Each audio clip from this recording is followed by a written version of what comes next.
Hello everyone. तो कैसे हो आप सब। आज की इस वीडियो में बात करेंगे क्लास 11 ज्योग्राफी के चैप्टर 4 की, जिसका नाम है महासागरों और महाद्वीपों का वितरण, जिसको हम वन शॉट में कवर कर रहे होंगे और सारे टॉपिक आपके देख रहे होंगे जो आपके एनसीईआरटी बुक में दे रखे हैं। और इस चैप्टर के अंदर आपको ये बता रखा है कि जो आज आप महाद्वीप देखते हो ना, और जो महासागर आज आप देखते हो, वो पहले से ऐसे नहीं थे, वो किसी और रूप में एग्जिस्ट करते थे। तो इस चैप्टर के अंदर हम पढ़ने वाले हैं डिटेल में। और आगे बात करें, अगर आपको फ्री पीडीएफ नोट्स जो तो आपको टेलीग्राम पर मिल जाएंगे, जिसका नाम है क्लास 11 ईएचपी, तो आप ज्वाइन कर सकते हो। तो सबसे पहले हम बात करते हैं इस चैप्टर के बेसिक इंट्रोडक्शन की। तो देखिए, अगर मैं बात करूं तो आपको पता है पृथ्वी के 29% हिस्से पर महाद्वीप है और 71% हिस्से पर महासागर, जो आज आप देखते भी हो। लेकिन अगर मैं ये कहूं आपसे, जो आप महाद्वीप और महासागर आज देखते हो, ये हमेशा से ऐसे नहीं थे। ये पहले किसी और रूप में एग्जिस्ट करते थे। तो यहीं से एक टॉपिक आता है आपका महाद्वीपीय प्रवाह, जिसको बोलते हैं कॉन्टिनेंटल ड्रिफ्ट। यानी कि जो महाद्वीपों ने क्या करा है, प्रवाह करा है, फ्लो करा है, यानी कि जो उनकी जगह थी पहले, वहां से वो खिसके हैं और हमें आज जो वर्तमान रूप देखने को मिलता है वैसे दिखाई देते हैं। तो इसके अंदर आपको यही बताया गया है।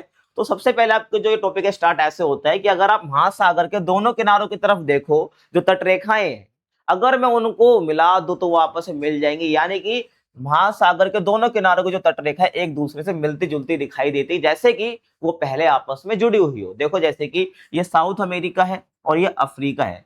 आप ये अटलांटिक महासागर है, तो महासागर के दोनों ओर की तटरेखाएं देखो, तो ये वाली तटरेखा और ये वाली तटरेखाएं देखो। अगर मैं इनको आपस में मिला देता हूं तो इजीली मिल जाएंगे। आप ये देखो, यहाँ मैंने मिला के भी दिखा रखा है आपको। ये क्या अपना दक्षिण अमेरिका, ये है अफ्रीका।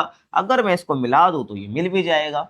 यानी कि मैं कहूं तो इसकी तटरेखा और इसकी तटरेखा कुछ आपस में मिलती जुलती दिखाई देती है कि अगर हम इसको जोड़ दें तो ये आपस में मिल जाएंगे, जैसे कि ये पहले कभी जुड़ी हुई हो और किसी ने इसको अलग कर दिया हो, है ना। आप इसको विजुलाइज भी कर सकते हैं। देखो, ये क्या है, ये अलग हो गई और ऐसे ये जुड़ भी गई, है ना। ये आप देख सकते हो कि जो पहले महाद्वीप थे वो आपस में जुड़े हुए थे। ये महाद्वीपीय प्रवाह के अंदर आपको बताया जाता है इस टॉपिक के अंदर। अब इसी आधार पर क्या हुआ, इसी आधार पर वैज्ञानिकों ने माना कि दक्षिण अमेरिका, अफ्रीका, उत्तर अमेरिका और यूरोप, यानी कि मैं कहूं north America, Europe, Africa and south America, जो है आपस में पहले से ये जुड़े हुए थे और बाद में जो है अलग हुए। ठीक है, ये महाद्वीपीय प्रवाह कहता है। आज हमें कैसे देखने को मिलते हैं भाई महाद्वीप और महासागर, कुछ इस प्रकार देखने को मिलते हैं। यहाँ पे नॉर्थ अमेरिका होता है, यहाँ पे साउथ अमेरिका है, इनके बीच में अटलांटिक ओशन यानी कि अपना अंटार्कटिका महासागर है, और ये यूरोप है, अफ्रीका है, एशिया, हिंद महासागर है, और ये ऑस्ट्रेलिया है ना। आपको पता है। लेकिन ये पहले ऐसे नहीं थे, है ना। ये पहले एक ही हिस्से थे, ये बाद में अलग अलग हुए। और ये अलग अलग जो है अलग जो हुए, मल्टीपल रीजन से हुए। अलग अलग वैज्ञानिक आए, उन्होंने अलग अलग रीजन दिए कि भाई महाद्वीप इस प्रकार से अलग हुए हैं। कौन सा वैलिड है वो आपको मैं चैप्टर खत्म होते हुए बताऊंगा। तो जो महाद्वीपीय प्रवाह है, इसको सबसे पहले किसने दिया, 1596 में डच मानचित्रवेत्ता जिनका नाम था अब्राहम ओर्टेलियस ने इसको दिया, है ना। इस संभावना को व्यक्त करा कि जो महाद्वीप है वो आपस में जुड़े हुए थे। अब यहाँ पर एक नाम आपको याद रखना है, एंटोनियो पेलेग्रिनी। इन्होंने एक मानचित्र बनाया कुछ इस प्रकार का, आप देख सकते हो। इस मानचित्र में उन्होंने क्या दिखाया, तीनों महाद्वीपों को इकट्ठा दिखाया। किसको, तीनों महाद्वीपों को इकट्ठा यहाँ पे इन्होंने दिखाया, यानी कि साउथ अमेरिका, नॉर्थ अमेरिका और अफ्रीका को इन्होंने एक साथ जोड़कर दिखाया। ठीक है, ये आपको ध्यान रखना है। जैसे कि मैंने पीछे दिखाया ना आपको, ये 1 2 3 इन्होंने मानचित्र बनाया जिसमें इन्होंने तीनों को जोड़ते हुए दिखाया। ठीक है, ये ध्यान आपको रखना है। यूरोप भी इसमें जुड़ा हुआ ही माना जाता है महाद्वीपीय प्रवाह सिद्धांत के अनुसार। ठीक है, अब ये महाद्वीपीय प्रवाह सिद्धांत जो है ना, अब ये एक्चुअल में आपके टॉपिक में अलग से दे रखा, बुक में दे रखा है अलग से, क्योंकि और ब्रॉड वे में बता रखा है। क्योंकि महाद्वीपीय प्रवाह के बारे में किसने बताया हमें, हमें इसने बताया भाई अब्राहम ओर्टेलियस ने। ये तो महाद्वीपीय प्रवाह था केवल। अब महाद्वीपीय प्रवाह सिद्धांत की हम बात करेंगे, कॉन्टिनेंटल ड्रिफ्ट थ्योरी की। ये तो माना इन्होंने कि हाँ, कि महाद्वीप जो है पहले ये एक थे, फिर ये अलग अलग हुए हैं। लेकिन यहाँ पर इन्होंने क्या बताया, यहाँ पर केवल इन्होंने 3 4 महाद्वीपों की बात करी अब्राहम ओर्टेलियस ने। लेकिन जब हम अगली थ्योरी पढ़ते हैं, जिनका नाम क्या है, इस थ्योरी को जिसने दिया उनका नाम था अल्फ्रेड वेगनर। इनका मानना था कि पूरा जो आज आप महाद्वीप देखते हो अलग अलग, वो सारे क्या थे, पहले एक ही थे। कोई 3 4 महाद्वीप एक साथ नहीं थे, सारे महाद्वीप एक साथ थे। तो देखो भाई, जो कॉन्टिनेंटल ड्रिफ्ट थ्योरी है, इसको अल्फ्रेड वेगनर ने दिया है। और इनके प्रोफेशन की बात करूं तो ये जर्मन मौसम वैज्ञानिक है। और सन 1912 में जो है इन्होंने ये थ्योरी दी थी। अब ये जो सिद्धांत है, जो हम पढ़ रहे हैं महाद्वीपीय प्रवाह सिद्धांत, इसका संबंध क्या किससे है? तो इस सिद्धांत महाद्वीपों और महासागरों के वितरण से संबंधित है कि जो महासागर महाद्वीप आप देखते हो उनका वितरण किस प्रकार से है, पहले कैसे वितरण था, आज कैसे है, इसकी बात यहाँ पर ये करते हैं। तो अल्फ्रेड वेगनर की माने तो इनके अनुसार देखो, तो सभी महाद्वीप जो है पहले अकेले भूखंड से जुड़े हुए थे, बाद में क्या हुए हैं, ये अलग हुए हैं। आज के सभी महाद्वीप के इस भूखंड के भाग थे और बाद में जो है ये अलग हो गए, और जो ये पूरा एक भूखंड है ना, ये एक बड़े महासागर से घिरा हुआ था। इन्होंने बोला कि जितने भी आज आप महाद्वीप देखते हो ये पहले एक ही भूखंड थे, मतलब कि आज का एशिया, यूरोप, ऑस्ट्रेलिया वगैरह जो है पहले एक ही भूखंड थे कुछ इस प्रकार से, और इसको क्या कि बड़े महासागर ने घेर रखा था। तो यहाँ पर इनका नाम भी बता रखे इन्होंने। तो इन्होंने बोला जो ये बड़ा महाद्वीप है इसको पैंजिया नाम, पैंजिया था वो, और जिसका मतलब होता है संपूर्ण पृथ्वी। और जो बड़ा महासागर था उनका नाम इन्होंने दिया पैंथलासा, जिसका मतलब होता है जल ही जल। समझ आया? एक बड़ा भूखंड पैंजिया जिसके चारों ओर महासागर से घिरा हुआ है वो, जिसको बोला पैंथलासा, जिसका मतलब होता है जल ही जल। समझ आया आपको? देखो, और जो भूखंड इन्होंने बताया ना कुछ इस प्रकार का बताया, भूखंड जो इन्होंने कुछ इस प्रकार का बताया, आप देख सकते हो। अब आगे चलो, है ना। अभी और आगे को ध्यान रखना है कि लगभग 20 करोड़ वर्ष पहले जो है ना इस बड़े महाद्वीप का विभाजन हो गया। बड़ा महाद्वीप कौन सा? पैंजिया। इसका क्या हो गया? विभाजन हो गया। विभाजन किस प्रकार से हुआ? तो पैंजिया जो है ना पहले दो बड़े महाद्वीप में टूटा। ये जो बड़ा सा महाद्वीप, इनको उन्होंने पैंजिया बोला। सबसे पहले क्या, उसके दो हिस्से हुए, एक नॉर्थ की तरफ से टूटा और एक नीचे की तरफ से ये टूटा। जो उत्तर वाला हिस्सा है उसको लोरेशिया बोला, और जो दक्षिण वाला हिस्सा टूटा है ना उसको क्या बोला? गोंडवाना लैंड इन्होंने बोला। ये ध्यान आपको रखना है। तो जिस प्रकार से आप देख सकते हो ये पूरा क्या है, ये पेंजिया है, और उसके बाद उत्तर वाला लोरेशिया है और नीचे वाला क्या है, ये गोंडवाना है। ठीक है, ये आपको ध्यान रखना है। तो लोरेशिया और गोंडवाना धीरे धीरे के अनेक छोटे छोटे हिस्सों में बट गए। पहले लोरेशिया, गोंडवाना, फिर लोरेशिया और गोंडवाना भी के छोटे छोटे हिस्सों में टूट गए, और हमें आज के महाद्वीप ऐसे हमें देखने को मिलते हैं। आई होप आपको समझ आया होगा। ये अल्फ्रेड वेगनर ने हमको बताया है। अब यहाँ पर जो अल्फ्रेड वेगनार है, उन्होंने अपने सिद्धांत को ये कि भाई महाद्वीप जो पहले एक ही भूखंड का भाग था फिर बाद में वो अलग अलग हुए हैं, तो इसके लिए इन्होंने प्रमाण भी दिए, प्रूफ्स भी दिए, जबकि एग्जाम में आता भी आपको पता होना चाहिए। तो ध्यान से आप सुनना मेरी बातों को, ठीक है। देखो, तो सबसे पहला जो प्रमाण यहाँ पर इन्होंने दिया वो क्या था? महाद्वीपों में साम्य, यानी महाद्वीपों में हमें समानता देखने को मिलती है। समानता वही जो हमने स्टार्टिंग में देखा था कि अगर हम तटरेखाएं देखें महासागर के दोनों साइड की, तो वो हमें ऐसा दिखता है कि वो आपस में मिली हुई थी पहले। तो पहला प्रमाण तो इन्होंने यही दिया कि अगर हम दक्षिण अमेरिका और अफ्रीका के आमने सामने की तटरेखाएं देखें तो उनमें अद्भुत और त्रुटि रहित, तो मतलब बिना किसी गलती के एक सामान्यता हमको समानता में देखने को मिलती है। देखो, ये अपना साउथ अमेरिका और ये अफ्रीका है ना, ये अलग अलग है। अगर मैं इनको मिला दूं कुछ ऐसा दिखेंगे ये, है ना, बिल्कुल फिक्स हो जाती है, जैसे पजल फिक्स हो जाता है ना वैसे ही बिल्कुल फिक्स हो जाती है। तो ये दिखाता है कि महाद्वीप पहले आपस में जुड़े हुए थे। 1964 ईस्वी में बुलर्ड ने कंप्यूटर प्रोग्राम की सहायता से अटलांटिक तटों को जोड़ते हुए एक मानचित्र तैयार करा। मतलब ये अटलांटिक तट है ना, ये अटलांटिक महासागर, तो अटलांटिक तटों को जोड़ते हुए एक मानचित्र तैयार यहाँ पर इन्होंने करा। किसने? नाम याद रखना आपको, बुलर्ड याद रखना। तो ये पहला प्रमाण है जो दिखाता है कि हाँ महाद्वीप जो है ये जुड़े हुए थे। तो दूसरा सिद्धांत, जो दूसरा प्रमाण यहाँ पर इन्होंने दिया वो था महासागरों के पार चट्टानों की आयु में समानता। जो जब महाद्वीप हम देखते हैं, है ना, अलग अलग महासागर हैं, तो यहाँ पर दूसरा प्रमाण ये बताता है अगर हम महासागर के जो पार दूसरे दूसरे जो महाद्वीप है ना, और वहां पर जो चट्टानें हमें देखने को मिलती है उनकी एज भी सेम है, जो कि हमें दिखाता है अगर एज सेम है, महाद्वीप अलग है लेकिन जो वहां पे चट्टानें पाई जाती है उनकी एज सेम है, जो दिखाते हैं कि हाँ ये महाद्वीप पहले आपस में जुड़े हुए होंगे। इसमें तो इनकी जो चट्टानों की आयु है वो समान है। अब जो चट्टानों की आयु है उसको पता कैसे करा जाता है? रेडियोमेट्रिक काल निर्धारण विधि से, जिससे हमें जो है चट्टानों की आयु के बारे में पता चल जाता है। तो चट्टान बनी कब थी हमें इसके बारे में पता चल जाता है आसानी से। तो ध्यान रखना। तो 200 करोड़ वर्ष प्राचीन सैल समूह की एक पट्टी जो है ब्राजील के तट पर हमें देखने को मिलती है और पश्चिमी अफ्रीका के तट पर भी मिलती है, जो ये दिखाती है कि आपस में ये महाद्वीप जुड़े हुए थे। क्योंकि 200 करोड़ वर्ष प्राचीन जो सैल समूह की पट्टी है, जो चट्टानें आप कह सकते हो, वो हमें ब्राजील में भी देखने को मिलती है जो कि साउथ अमेरिका में है, और पश्चिमी अफ्रीका के तट पर भी देखने को मिलती है जो कि अफ्रीका का पार्ट है, ऑब्वियसली बात है। तो वो हमें जो आपस में मेल खाते हुए दिखती हैं, ये सेल समूह की फटी, जो दिखाता है कि आपस में पहले ये जुड़ी हुई थी। ठीक है, अब अगला जो प्रमाण इन्होंने दिया वो था टिलाइट। क्या दिया भाई? टिलाइट। टिलाइट कैसा दिखता है अब ये देखो, टिलाइट कुछ इस प्रकार का दिखता है, लेकिन ये टिलाइट बनते कैसे हैं, ध्यान से मेरी बात आप सुनना। तो टिलाइट वे अवसादी चट्टाने हैं जो हिमानी के निक्षेपण से निर्मित होती है, यानी कि बनती है। तो अवसादी चट्टाने क्या होती है, ध्यान से मेरी बात सुनना। देखो, आपने नदियों के बारे में सुना होगा जो बहती हैं, है ना।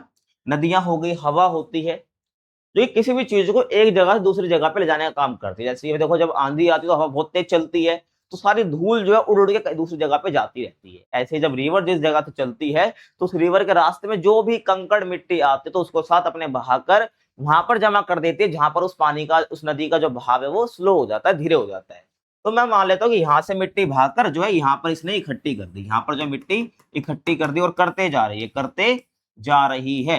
तो एक टाइम पे इतने कंकड़ मिट्टी जमा हो जाएंगे, जिससे क्या होगा, यहाँ पर एक चट्टान बन जाएगी। ठीक है, जिसको क्या बोला जाता है, अवसादी चट्टाने बोला जाता है। जब हम टिलाइट की बात करते हैं, तो जो ये अवसादी चट्टाने बनी है, किस वजह से बनी है, हिमानी निक्षेपण से बनी है। क्योंकि जब बर्फ पिघलती है, जिसको हम ग्लेशियर भी बोल देते थे, ग्लेशियर पिघलता है, तो ग्लेशियर पिघलता है तो अपने साथ जो है बहुत सारे कंकड़ मिट्टी या रास्ते में जो भी आता है उसको लेके आता है और एक जगह पे इकट्ठा कर देता है ना। तो उसको हम बोलेंगे हिमानी निक्षेपण हुआ है। हिमानी निक्षेपण का मतलब क्यों? क्योंकि हिमानी जो अपने साथ लेकर आई थी बर्फ वगैरह, वो उसने बर्फ अपने साथ जो भी चीज लेके आई तो उसने एक जगह पे क्या कर दिया, डिपॉजिट कर दिया, निक्षेपित कर दिया। तो हिमानी निक्षेपण से बनती जो बनने वाली जो चट्टाने हैं, जिनको अवसादी चट्टाने बोलते हैं, उनका नाम क्या है, टिलाइट है, जो कुछ इस प्रकार की हमें दिखती है। आगे बात करूं, भारत में पाए जाने वाले गोंडवाना श्रेणी के तलछटों के प्रतिरूप दक्षिणी गोलार्ध के 6 विभिन्न स्थल खंडों में मिलते हैं। ये भी देखो कि भारत में पाए जाने वाले जो गोंडवाना श्रेणी के, मतलब जो गोंडवाना लैंड है, तो आज आप देखते हो क्या, अपना भारत है, ऑस्ट्रेलिया है, साउथ अमेरिका वगैरह सब क्या है, ये गोंडवाना लैंड के पार्ट है, सीधी सी बात है। तो यहाँ जो भारत में पाए जाने वाले गोंडवाना श्रेणी के तलछट हैं, मतलब वही मिट्टी वगैरह जो है, चट्टाने वगैरह आप कह सकते हो, उसके जो प्रतिरूप है वो दक्षिणी गोलार्ध के 6 अलग अलग स्थल खंडों में भी देखने को मिलते हैं, अलग अलग जगहों पर भी देखने को मिलता है, जो दिखाता है कि पहले जो है ये आपस में जुड़े हुए थे। ठीक है, अगला है प्लेशर निक्षेप। अब प्लेशर निक्षेप क्या, ध्यान से सुनना भाई, बच्चों को समझ नहीं आता लेकिन अब समझ आएगा। तो घाना तट पर सोने के बड़े निक्षेपों की उपस्थिति और उद्गम चट्टानों की अनुपस्थिति एक आश्चर्यजनक तथ्य है। देखो भाई, क्या बोला गया है कि जो घाना का तट है ना, वहां पर हमें क्या देखने को मिलता है, सोने के बहुत बड़े निक्षेप देखने को मिलते हैं, है ना। लेकिन निक्षेप देखने को मिलते हैं, लेकिन वहां पर जो सोने के बड़े निक्षेप हमें देखने को मिलते हैं, लेकिन ये आए कहां से, हमें इसकी चट्टाने वहां पर देखने को नहीं मिलती, कि निक्षेपों की जो चट्टान है वो हमको वहां पर देखने को नहीं मिलती। जो कि सोचने वाली बात है कि यार वहां पे निक्षेप है उस मिनरल के, एक तरह सोने के, तो लेकिन वहां पे चट्टाने क्यों नहीं है, चट्टाने क्यों नहीं है। तो इससे सवाल खड़ा ये होता है कि हाँ, कि जो महाद्वीप है पहले आपस में जुड़े हुए होंगे, तो चट्टान जहां जो चट्टान थी जिससे सोने के, जहां पे हमें सोना आसानी से मिल जाता था, वो जो है दूसरे महाद्वीप पे अब चले गई है, और ये जो निक्षेप है यहाँ पर ये रह गए हैं, है ना, समझ रहे हो आप। तो एक फैक्ट है, ये सोचना, ये आपको ध्यान रखना है। जैसे कि जो ये सोना युक्त सिराएं हैं, ये ब्राजील में देखने को मिलती है। सोना युक्त सिराएं क्या होती है, देखो पहले आप, ब्राजील का है, साउथ अमेरिका में, ध्यान रखना है। तो प्लेशर निक्षेप जो होता है ना, ये हमें बहुत अलग अलग, आप कह सकते हो, शेप में देखने को मिलता है, आकृतियों में देखने को मिलता है। देखो आप सब देख सकते हो, ये भी प्लेसर निक्षेप है, ये भी प्लेसर निक्षेप है, प्लेसर निक्षेप है, प्लेसर निक्षेप ये है। ठीक है, तो प्लेसर निक्षेप का मतलब होता है कि जो कीमती मिनरल्स है, कीमती खनिज है, उसको जो है भागकर दूसरी जगह पे लेके जाया जा रहा है। ठीक है, तो ध्यान रखना, क्योंकि चट्टाने वगैरह टूटेंगी तो जब भी तो जो खनिज है वो बाहर आएगा, और खनिज जब बाहर आएगा तो उसको जो नदी वगैरह है वो दूसरी जगह पे लेके जाएगी। तो कीमती खनिजों को प्लेशर निक्षेप बोलते हैं। लेकिन यहाँ पर हम बात कर रहे हैं सोने के प्लेशर निक्षेप, जो कि अलग अलग तरीके से जो हमें जगह पे देखने को मिलते हैं। जैसे कि हमारी बुक में दे रखा है कौन सा, ये वाला हमें दे रखा है, ब्राजील में सोना युक्त शिराएं। तो ये क्या है, शिराएं कुछ इस प्रकार की शेप होती है, ध्यान आपको रखना है। तो ब्राजील युक्त शिराएं हमको देखने को मिलती है ब्राजील में, लेकिन यहाँ पर सोचने वाली बात यह है कि घाना में मिलने वाले सोने के निक्षेप जो हैं ब्राजील पठार से उस समय निकले होंगे जब दोनों महाद्वीप एक दूसरे से जुड़े थे। समझ रहे हो आप? जो घाना तट जो कि अफ्रीका में है ना, तो घाना में जो मिलने वाले सोने के निक्षेप है ना, ये उस समय अलग हो गए होंगे, है ना, या उस समय के होंगे जब ये क्या है, दोनों एक दूसरे से जुड़े होंगे और बाद में ये अलग हो गए। तो घाना पे वो निक्षेप जमा हो गए, डिपॉजिट ही रहे, और जो ब्राजील में जो चट्टान देखने को मिलती है जहां से जिसमें सोने जैसे खनिज, कीमती खनिज देखने को मिलते हैं, वो हमें ब्राजील में, वो ब्राजील में चले गई। ठीक है, ये ध्यान आपको रखना है। समझ आया आपको? ये ध्यान रखना है। अब आगे चलो, या मैंने बताई। अगले प्रमाण की हम बात करते हैं जिसका नाम है जीवाश्मों का वितरण। जीवाश्म मतलब क्या होता है भाई, आपको पता होना चाहिए। फॉसिल होता है। फॉसिल मतलब क्या होता है, देखो, जैसे कि प्राचीन टाइम में या जो भी टाइम की आप बात कर लो, उसमें जो भी जीव वगैरह होंगे, पौधे वगैरह होंगे, एक ये तो है नहीं कि हमेशा वो जिंदा रहे होंगे। जब वो मर गए होंगे तो क्या होगा, जो उनकी हड्डियां वगैरह, जो उनके अवशेष वो मिट्टी में दब गए होंगे। और जब आज हम पता करते हैं वहां पर, उस जगह पर हम खोद के देखते हैं, तो हमें ऐसे अवशेष मिल जाते हैं, है ना, हड्डी वगैरह के निशान मिल जाते हैं, या पुराने जीवों के हमें कुछ आप देख सकते हैं, कुछ रिकॉर्ड्स मिल जाते हैं, जिसको हम क्या बोलते हैं, जीवाश्म बोल देते हैं। ठीक है भाई? तो इन जीवाश्मों के वितरण से भी हम समझ पाते हैं कि महाद्वीप जो है ना, ये पहले आपस में जुड़े हुए थे। कैसे, आप ध्यान से देखना। पौधे और जंतुओं की समान प्रजाति हमें जो है अलग अलग महाद्वीपों में देखने को मिलती है। फॉर एग्जाम्पल आप देखो कि मान लो मैंने एक ए महाद्वीप लिया और एक बी महाद्वीप लिया। एक जो जीव है करंट टाइम पे, प्रेजेंट टाइम पे जो है यहाँ पर हमें देखने को मिलता है, लेकिन उसके जीवाश्म जो यहाँ पर भी देखने को मिलते हैं। यहाँ तो देखने को मिलेंगे, ऑब्वियस सी बात है, लेकिन हमें बी महाद्वीप पे भी जो है उसके जीवाश्म देखने को मिलते हैं। लेकिन एक्चुअल में वो जो जीव है यहाँ पर देखने को नहीं मिलता, लेकिन उसको जीवाश्म देखने को मिलते हैं। और यहाँ पर जीव भी देखने को मिलता है, जीवाश्म भी देखने को मिलता है। इससे कंफ्यूजन क्रिएट नहीं करनी है आपको। इसका मतलब ये है कि दोनों जो महाद्वीप हैं ये पहले आपस में जुड़े होंगे, तभी तो क्या, और महाद्वीप अलग हो गए तो जीव भी अलग हो गए। लेकिन जब इस पहले जगह पे तो ये घूमते ही होंगे, जो कि पहले एक ही भूखंड था ये, है ना। तो यहाँ पर जो है इसके जीवाश्म रह गए, और जो प्रजाति है पौधे की, आप कह लो जंतुओं की, वो अलग हो गई। सीधे सा मतलब ये है। तो ये जीवाश्मों का मित्रण हमें यही बताने की कोशिश करता है कि जो ये महाद्वीप पहले एक एक ही होंगे, और इसलिए क्या हमें पौधे और जंतु की समान प्रजातियां जो हमें अलग अलग महाद्वीपों पर भी देखने को मिलती है, जो बिलोंग करती केवल एक महाद्वीप से आज के टाइम पे। लेकिन उसकी प्रजातियां हमें, उसके जो जीवाश्म है, हर जगह देखने को मिलते हैं अलग अलग महाद्वीपों पर। तो इसी का मतलब क्या, जीवाश्मों का वितरण से हम समझ सकते हैं कि हाँ, महाद्वीप आपस में जुड़े होंगे। जैसे कि आप एक नाम याद रखना, लैमूर। ये भी एक जीव है। तो लैमूर जो है ना, भारत, मेडागास्कर, अफ्रीका में मिलते हैं। कहाँ मिलते हैं भाई? भारत, मेडागास्कर, अफ्रीका में मिलते हैं। और कुछ वैज्ञानिकों ने इन तीनों स्थलखंडों को जोड़कर एक स्थलखंड लेमुरिया की उपस्थिति को स्वीकारा। कहने का मतलब जो है, जो लेमूर है, अगर हम उसके जीवाश्म की बात करते हैं, तो मान लो आज के टाइम में भारत में देखने को मिलते हैं, लेकिन उसके अवशेष जो हैं वो मेडागास्कर, अफ्रीका में भी देखने को मिल रहे हैं। तो इसी वजह से जो वैज्ञानिक हैं, उन्होंने ये सोचा, दिमाग लगाया कि जो भारत, मेडागास्कर, अफ्रीका, यहाँ पर जो लेमूर हमें देखने को मिलता है, तो ये पहले आपस में ये जुड़े होंगे, है ना, एक ही होंगे।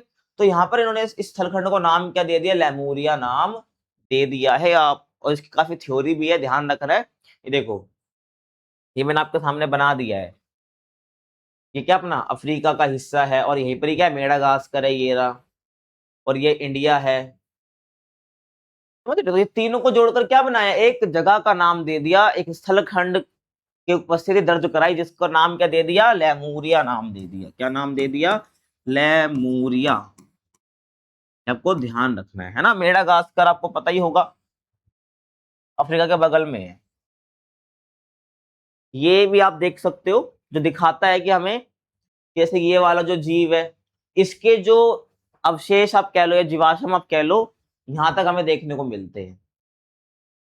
भले मान लो यहाँ पर अभी हाल फिलहाल में भी देखने को मिलता हो, लेकिन इसके जीवाश्म हमें यहाँ तक देखने को मिलते हैं। इसका मतलब क्या है, ये पहले आपस में जुड़े रहे होंगे। ऐसे आप इसको देख लो भाई, यहाँ पर ये वाला जो पौधा है ना, इसके जीवाश्म हमें यहाँ तक देखने को मिलते हैं। एक इस प्रकार का कोई जानवर है, जीव है, इसके हमें यहाँ तक देखने को मिलते हैं। शो कर रहे हैं कि जो प्रजातियां है ना जीवों की या पौधों की, वो हमें जो है अलग अलग जगह पर भी देखने को मिलती है, जस्ट बिकॉज ऑफ ये पहले आपस में जुड़े हुए। तो ये सिद्ध होता है इन बातों से, है ना। तो और लेमुरिया मैंने आपको बताया पीछे, है ना, मेडागास्कर, अफ्रीका और भारत, इन तीनों स्थलखंडों को जोड़ के लेमुरिया की स्थिति दर्ज कराई, है ना। और मेडागास्कर आपको पता है, अगर आपको ना पता हो, मान लो मैं अफ्रीका बना दूं, तो यहाँ पर ऐसा कुछ ऐसा आपको देखने को मिल जाएगा, उसको मेडागास्कर बोलते हैं। और अगर आपको यहाँ पे विजिबल नहीं है, ये वाला जो हिस्सा है, ठीक है, ये वाला जो है, ठीक है, ये मेडागास्कर है यहाँ पर, देखो।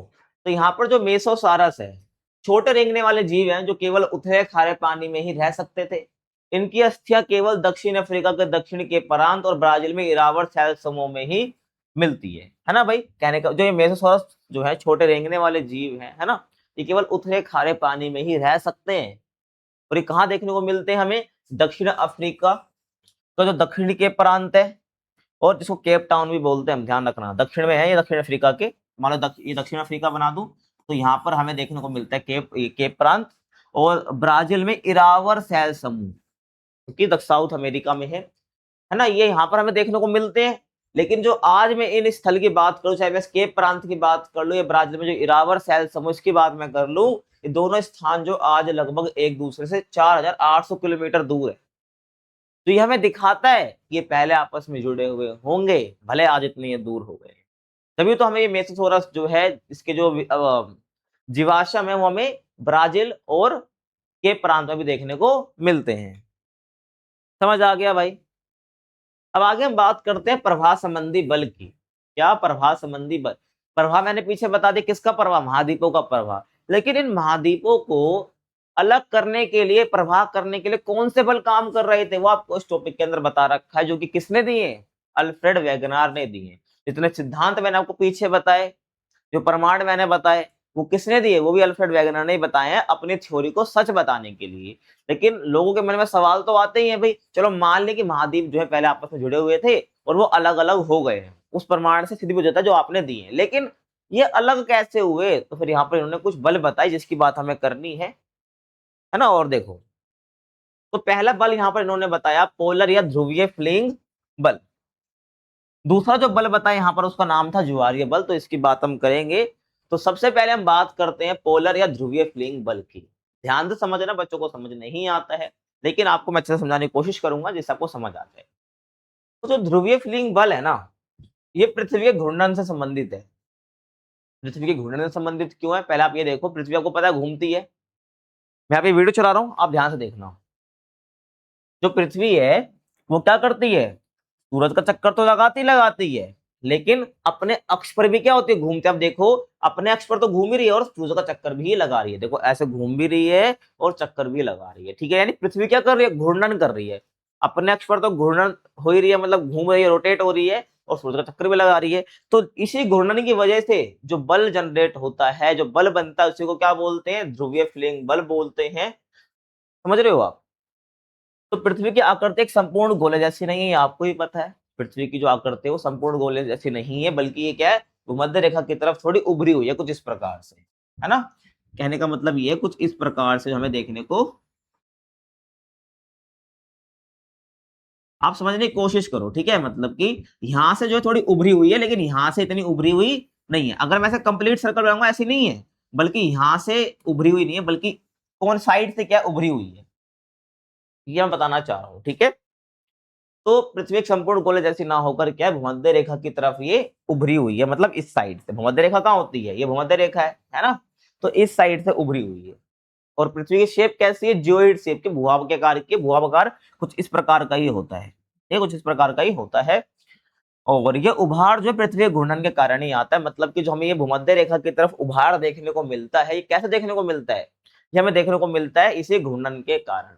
अब आपके मन में क्वेश्चन इसलिए आ रहा होगा कि भैया चलो मान लिया ये बल, पृथ्वी पोलर फ्लिंग बल जो घूर्णन के कारण आता है, लेकिन इससे अलग कैसे हो गए? इससे महाद्वीप अलग कैसे हो गए? तो अल्फ्रेड वेगनर क्या बताते हैं, ध्यान सुनना। जब कोई भी चीज घूमती है ना, कोई भी चीज जब घूमती है, तो एक बल वहां पर हम बात करते हैं। पृथ्वी अपनी जगह पे क्या कर रही है? घूर्णन कर रही है। क्या कर रही है? घूर्णन कर रही है। जब कोई भी चीज घूर्णित होती है, घूर्णन करती है, तो वहां पर एक और बल जनरेट होता है, जिसका नाम होता है अपकेंद्रीय बल। क्या? अपकेंद्रीय बल, जिसको इंग्लिश में हम सेंट्रीफ्यूगल फोर्स भी बोलते हैं। और ये अपकेंद्रीय बल पता क्या करता है? चीजों को दूर फेंकता है। क्या करता है? चीजों को दूर फेंकता है, मतलब क्या करता है? दूर फेंकता है। इसका सबसे अच्छा एग्जाम्पल आप देखो, आप पत्थर बांधो एक धागे में या एक किसी भी रस्सी में, आप इसे घुमाते रहो, आप इसे घुमाते रहो, और जब आप उसको छोड़ोगे ना, देखना वो कितना दूर जाएगा, क्योंकि उसमें कौन से बल ने काम करा? उसमें जो बल ने काम करा वो था अपकेंद्रीय बल। तो ऐसे ही जो है, जब पृथ्वी अपने अक्ष पर घूमती रहती है तो यहाँ पर क्या है? अपकेंद्रीय बल जनरेट हो जाता है, जो क्या करता है? इसका काम ही होता है कि चीजों को दूर फेंकना। अब भाई किसको दूर फेंकेगा यहाँ पर? तो ये जो महाद्वीप जो पहले एक ही भूखंड का हिस्सा थे, है ना, और जब क्या हुआ, और जब पृथ्वी घूम रही थी, तो महाद्वीप जो है अलग होने लग गए, महाद्वीप जो है अलग होने लग गए कुछ इस प्रकार से। आप देखो, महाद्वीप जो कुछ इस प्रकार से अलग होने लग गए। पृथ्वी घूमेगी, सही बात है। तो पृथ्वी क्या होगी? घूमने से क्या होगा? इस पोलर फ्लिंग बल में यही बताया गया है कि जो इसका नाम है पोलर फ्लिंग बल इसलिए है क्योंकि जो ध्रुव की साइड से जो महाद्वीप थे वो नीचे की तरफ आने शुरू हो जाते हैं, खिसकने चालू हो जाते हैं, है ना। जो ध्रुव की साइड जो महाद्वीप है उस साइड से क्या पड़ता है? एक फोर्स पड़ता है, जिससे क्या होता है? महाद्वीप जो खिसकने लग जाते हैं, महाद्वीप जो है खिसकने लग जाते हैं। इसी को क्या बोलते हैं? पोलर फ्लिंग बल हम बोलते हैं, जिसमें अपकेंद्रीय बल जो काफी अच्छी भूमिका अपनी निभाता है, जो ये बताता है कि भाई जब ये घूमता है तो ये बल जनरेट होता है, जिससे क्या चीजों को दूर फेंकता है। तो दूर फेंकने के मतलब यहाँ पर किसको फेंक रहा है? यहाँ पर महाद्वीपों को अपनी जगह से खिसका रहा है। कैसे? ध्रुव से भूमध्य रेखा की तरफ, ध्रुव से कहां पे? भूमध्य रेखा की तरफ। ठीक है, और जो अब केंद्रीय बल है ये हमको ध्रुवों पर ज्यादा देखने को मिलता है और हमें भूमध्य रेखा पर कम देखने को मिलता है। इसी वजह से क्या होता है कि यहाँ पर ये ऊपर ज्यादा काम करता है, इस वजह से जो ऊपर के जितने महाद्वीप है वो मतलब खिसकने लग जाते हैं ऊपर से और भूमध्य रेखा की तरफ आने लग जाते हैं। आई होप आपको समझ आया होगा। इसी को क्या बोलते हैं? पोलर फ्लिंग बल हम बोलते हैं, क्योंकि ध्रुवों के साइड से जो है ये महाद्वीप खिसकना चालू होते हैं भूमध्य रेखा की तरफ। समझ आया? अगला है ज्वारीय बल। क्या? ज्वारीय बल। तो आपको ज्वार भाटा आपने कभी सुना होगा, जिसको टाइड बोलते हैं इंग्लिश में। ज्वार का मतलब होता है कि जो समुद्र का पानी है उसका एक लेवल ऊपर बढ़ जाना। ये देखो, ये क्या है? ज्वार है, जिसमें क्या होता है? समुद्र का जो पानी का स्तर है वो बहुत ऊंचा हो जाता है। इसके पीछे का भी एक रीजन है, इसके पीछे का भी एक रीजन है, ये ध्यान आपको रखना है। देखो, तो ज्वारीय बल, ये ज्वार कब आते हैं? ये आते हैं गुरुत्वाकर्षण बल की वजह से। किसकी वजह से आते हैं? गुरुत्वाकर्षण बल की वजह से। गुरुत्वाकर्षण बल की वजह से ये आते हैं। देखो, तो गुरुत्वाकर्षण बल क्या होता है? इस दुनिया में जो भी चीज, जितनी भी चीजें हैं उनका कुछ द्रव्यमान है ना, तो वो क्या करती है? एक दूसरे को अपनी तरफ आकर्षित करती है ना। चाहे आप कुछ भी ले सकते हो, जैसे कि फॉर एग्जाम्पल ये मेरे पास एक रिमोट है और एक ये पेन है, इसका भी कुछ द्रव्यमान है, मतलब एक तरह से वेट होगा कुछ, इसका भी कुछ वेट है, तो ये एक दूसरे को क्या करेंगे? आकर्षित करेंगे। लेकिन यहाँ पे कंडीशन है, जिसका ज्यादा द्रव्यमान होगा वो दूसरी चीज को अपनी तरफ आकर्षित करेगी। लेकिन ये दोनों ही अपनी तरफ आकर्षित क्यों नहीं हो रहे? क्योंकि हम कहाँ पे खड़े हैं? पृथ्वी पर खड़े हैं, और पृथ्वी का द्रव्यमान बहुत ज्यादा है, तो उसका गुरुत्वाकर्षण बल भी हमसे बहुत ज्यादा होगा। इस वजह से जो हम ऊपर नहीं जा पाते हैं और नीचे ही हम धरती पे रहते हैं। ठीक है, ये ध्यान रखो। उसके पीछे गुरुत्वाकर्षण बल है। तो ये गुरुत्वाकर्षण बल यही कहता है कि जितनी भी चीजें हैं, अगर उसका कुछ द्रव्यमान है तो वो एक दूसरे को अपनी तरफ आकर्षित करेंगे, बस। तो यहीं से क्या निकला? ज्वारीय बल निकला, जो कि सूर्य चंद्रमा के आकर्षण से रिलेटेड है। कैसे? आप ये देखो, पृथ्वी का भी कुछ द्रव्यमान होगा तो इसका भी गुरुत्वाकर्षण बल होगा। ये चंद्रमा है, इसका भी कुछ द्रव्यमान होगा तो ये भी दूसरी चीजों को अपनी तरफ खींचेगी। ऐसे सूरज का भी तो क्या होगा? द्रव्यमान होगा, तो वो भी तो क्या करेगी? दूसरी चीज को अपनी तरफ खींचेगी, क्योंकि गुरुत्वाकर्षण बल होता है। अब ये क्या होता है कि पृथ्वी का द्रव्यमान बहुत ज्यादा है, पृथ्वी का द्रव्यमान बहुत ज्यादा है, इसका गुरुत्वाकर्षण बल भी बहुत ज्यादा है। तो सूरज और चंद्रमा क्या करते हैं भाई? पृथ्वी को अपनी तरफ खींच तो नहीं पाते हैं, अपनी तरफ खींच नहीं पाते हैं। इस वजह से क्या होता है? जब चंद्रमा क्या करता है? चक्कर लगाता है किसका? पृथ्वी का। तो जो पृथ्वी पर पानी देखने को मिलता है ना, अब पृथ्वी तो खिंचेगी नहीं और ना ही महाद्वीप खिंचेंगे, तो पानी जरूर खिंच जाता है। और ये भी नहीं कि पानी बहुत ऊपर तक खिंच गया, तो पानी जो है, पानी में हमें एक उभार देखने को मिलता है। ये उभार इसलिए आता है क्योंकि पृथ्वी जो चंद्रमा है उसका क्या लग रहा है? उसका गुरुत्वाकर्षण बल लग रहा है पृथ्वी पर। इस वजह से पृथ्वी ना खिसक कर क्या होता है? पृथ्वी का जो पानी है वो खिसक जाता है। तो अल्फ्रेड वेगनर ने बताया, जो ये ज्वारीय बल, जिसे ज्वार आते हैं, टाइड्स आते हैं, इस वजह से भी क्या है? जो पृथ्वी है जो पृथ्वी है उसके क्या जो महाद्वीप है वो अलग अलग हो गए, क्योंकि जब चंद्रमा से घूमता है, चक्कर लगाता है, तो वो एक फोर्स लगाते हैं जिसको गुरुत्वाकर्षण बल बोलते हैं, जिससे महाद्वीप भी खिंचे और महाद्वीप क्या हो गए, अलग हो गए। बट एक्चुअली महाद्वीप नहीं खिंच पाते हैं, बल्कि पानी खिंचते हैं। पानी की थोड़ा उभार देखने को मिलता है, पानी खिंचता है चंद्रमा की तरफ। इस समय पानी का लेवल हमें ऊपर देखने को मिलता है कुछ इस प्रकार से। ठीक है, ये ध्यान रखना है। तो पानी का ऊपर जाना फिर नीचे गिर जाना, इसी को ज्वार भाटा बोलते हैं, जो कि इसी वजह से आता है। और महाद्वीप भी खिंचे हैं, मतलब महाद्वीप भी सरके हैं, ऐसा कौन बोलता है, अल्फ्रेड वैगनार बोलते हैं, जो कि मतलब सही नहीं है। तो जब इन्होंने ये बल के बारे में बात करी ना, ज्वारीय बल की और पोलर फ्लिंग बल की, तो ये क्या है, यहाँ पर अधिकतर वैज्ञानिकों ने इसको नहीं माना। इन्होंने बोला कि जो ये दोनों बल है ना, ये महाद्वीपों को खिसकाने में क्या नहीं है, पॉसिबल नहीं है। ये माना आप केंद्रीय बल बहुत वो होता है, लेकिन वो किसी महाद्वीप को अलग कर देना भी नहीं होता है, ऐसा बाकी वैज्ञानिकों ने माना। ये ध्यान रखना है। तो जो अल्फ्रेड वैगनार ने जो दोनों बल दिए, प्रवाह संबंधी बल दिए, ये मतलब कि महाद्वीपों को अलग करने के लिए वैलिड नहीं माने जाते हैं। उन्होंने जो बात बताई कि हाँ, महाद्वीप पहले एक भूखंड का भाग थे जिसको पेंजिया बोलते थे, महासागर था पूरा घिरा हुआ, मतलब महासागर से घिरा हुआ जिसका नाम पेंथेलस है, वो बिल्कुल सबने माना है, लेकिन ये बल नहीं माने। ठीक है, तो यहाँ पर यही बता रखा है, जिससे महासागर में ज्वार पैदा हुए, बता दिया मैंने, है ना। तो करोड़ों वर्षों के दौरान ये बल, कौन से बल, ज्वारीय बल और पोलर फ्लिंग बल जो है सक्रिय हुए, प्रभावशाली होकर जो है इन्होंने महाद्वीपों का विस्थापन करा, ऐसा अल्फ्रेड वैगनार बोलते, बट ऐसा नहीं है। बता चुका हूं ये। अब मैं आगे, अब हम आगे चलते हैं। अब आगे हम बात करते हैं संबंध धारा सिद्धांत की। किसकी बात करेंगे हम, संबंध धारा सिद्धांत की हम बात करेंगे। ध्यान से आप सुनना। देखो, संबंध धारा होती क्या है, पहले मैं दिखा देता हूं। ये आप देख रहे हो, ये क्या है, संबंध धाराएं होती है। अभी क्या होती है सब बताऊंगा, पहले आप देख लो। ठीक है, संबंध धारा ये होती है जो कि धरती के नीचे ही चलते हैं, पता होनी चाहिए आपको। देखो, तो आर्थर होम्स ने 1930 के दशक में मेंटल भाग में संबंध धाराओं के प्रभाव की संभावना व्यक्त करी है। ये मैंने आपको पीछे चैप्टर में ही बताया, मेंटल, भूपर पट्टी और क्रोड, ये सब बताया मैंने आपको। ठीक है, तो भूपर पट्टी के जो नीचे वाला हिस्सा होता है और क्रोड के ऊपर वाला जो हिस्सा होता है उसको मेंटल बोलते हैं। तो आर्थर होम्स ने 1930 के दशक में बताया कि जो मेंटल वाला हिस्सा है ना पृथ्वी का, तो उसमें क्या है, संबंध धाराएं हमें देखने को मिलती हैं। और जो संबंध धाराएं बनती कैसे, ध्यान से सुनो भाई आप। तो जो ये धाराएं है, ये रेडियो एक्टिव तत्वों से उत्पन्न होती है। कहां से होती है, रेडियो एक्टिव तत्वों से उत्पन्न होती है। लेकिन कैसे, रेडियो एक्टिव रेडियो एक्टिव तत्वों से उत्पन्न ताप भिन्नता से मेंटल भाग में उत्पन्न होती है।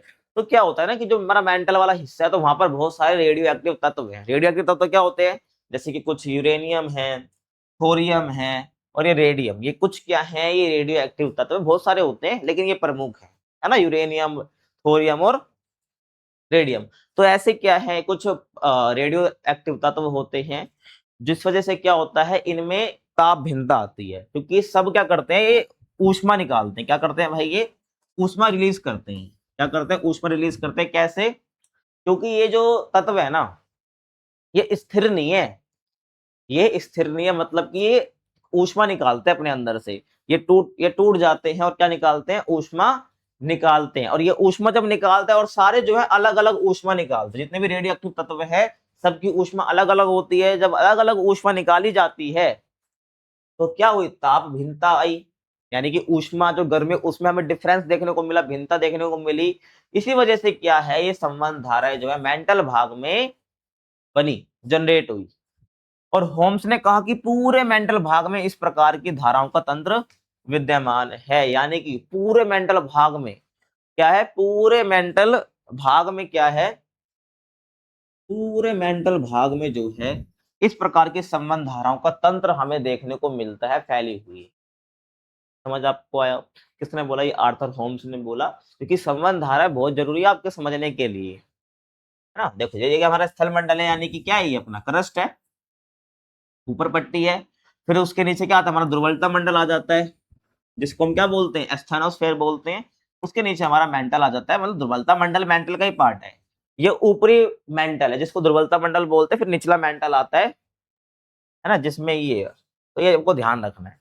यहाँ पर संबंध धारा पूरी विद्यमान है, इसमें क्या, जो गर्मी में भिन्नता की वजह से हुई है, ताप भिन्नता का मतलब गर्मी में भिन्नता, गर्मी में भिन्नता होने की वजह से जो ये बनी है ना, ये पूरे ऐसे इसमें फैली हुई है।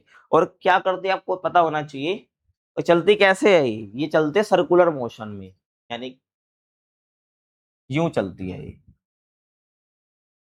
यूं चलती रहती है और यूं चलती रहती है। और आप इसको विजुलाइज कर सकते हैं कुछ इस प्रकार से, है ना। ये हमारा क्रोड है, इसको नहीं देखना है अपने को, और ये अपना पूरा मेंटल वाला हिस्सा है।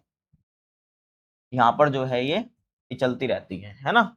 इसको क्या बोलते हैं, इसको बोलते हैं कन्वेक्शन सेल, और एक ने बोले संबंधारा वक्र बोलते हैं, ठीक है, इसको ध्यान रखना है। और यहाँ पर भी मतलब पूरे मेंटल में जो है ये चलती रहती है, ताप में भिन्नता होने की वजह से। और भिन्नता कैसे आती है, रेडियोएक्टिव तत्वों की वजह से आती है, आर्थर होम्स ने बताया है। अब ये संबंध धाराएं क्या करती है ना, ये आपको मैं आगे बताऊंगा, क्योंकि आपका टॉपिक दे रखा है इस संबंध धाराओं से जुड़ा हुआ, तो आपको वहीं पे बताऊंगा। बस इतना ध्यान रखना, संबंध धाराएं क्या होती है बता चुका हूँ। अब अगला जो टॉपिक है हमारा वो है महासागरीय अधस्थल का मानचित्रण। क्या, महासागरीय अधस्थल। महासागरीय अधस्थल का मतलब क्या होता है कि महासागर के नीचे क्या है, महासागर के नीचे क्या है। मैं धरती के नीचे की बात नहीं कर रहा हूँ, महासागर के नीचे क्या। हमको तो लगता है यार, हम जमीन पे खड़े रहते हैं और जब महासागर यानी पानी को देखते हैं हम सोचते हैं यार पानी कितना गहरा होगा। जितना भी गहरा हो, कहीं पे तो उसकी गहराई खत्म हो रही होगी पानी की, है ना।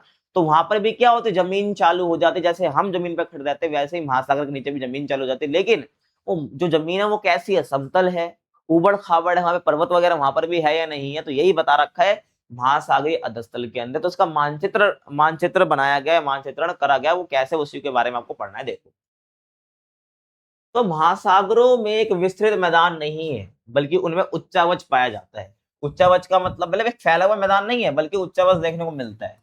मतलब कहीं पर आपको पहाड़ देखने को मिलेंगे, है ना, कहीं पर आपको कुछ उबड़ खाबड़ संरचना देखने को मिल जाएंगे जिनके नाम भी होते हैं, उसके बारे में आगे मैं बात करूंगा। तो उच्चावच मतलब क्या, उबड़ खाबड़ जगह है एक तरह से।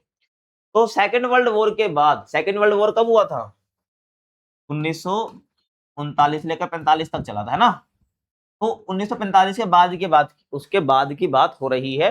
तो सेकेंड वर्ल्ड वॉर के बाद महासागरीय अधस्थल के निरूपण अभियान ने महासागरीय उच्चावच संबंधी विस्तृत जानकारी प्रस्तुत की। तो सेकेंड वर्ल्ड वॉर खत्म हुआ, तो उसके बाद महासागरीय अधस्थल का निरूपण करा गया, उसके अंदर क्या है।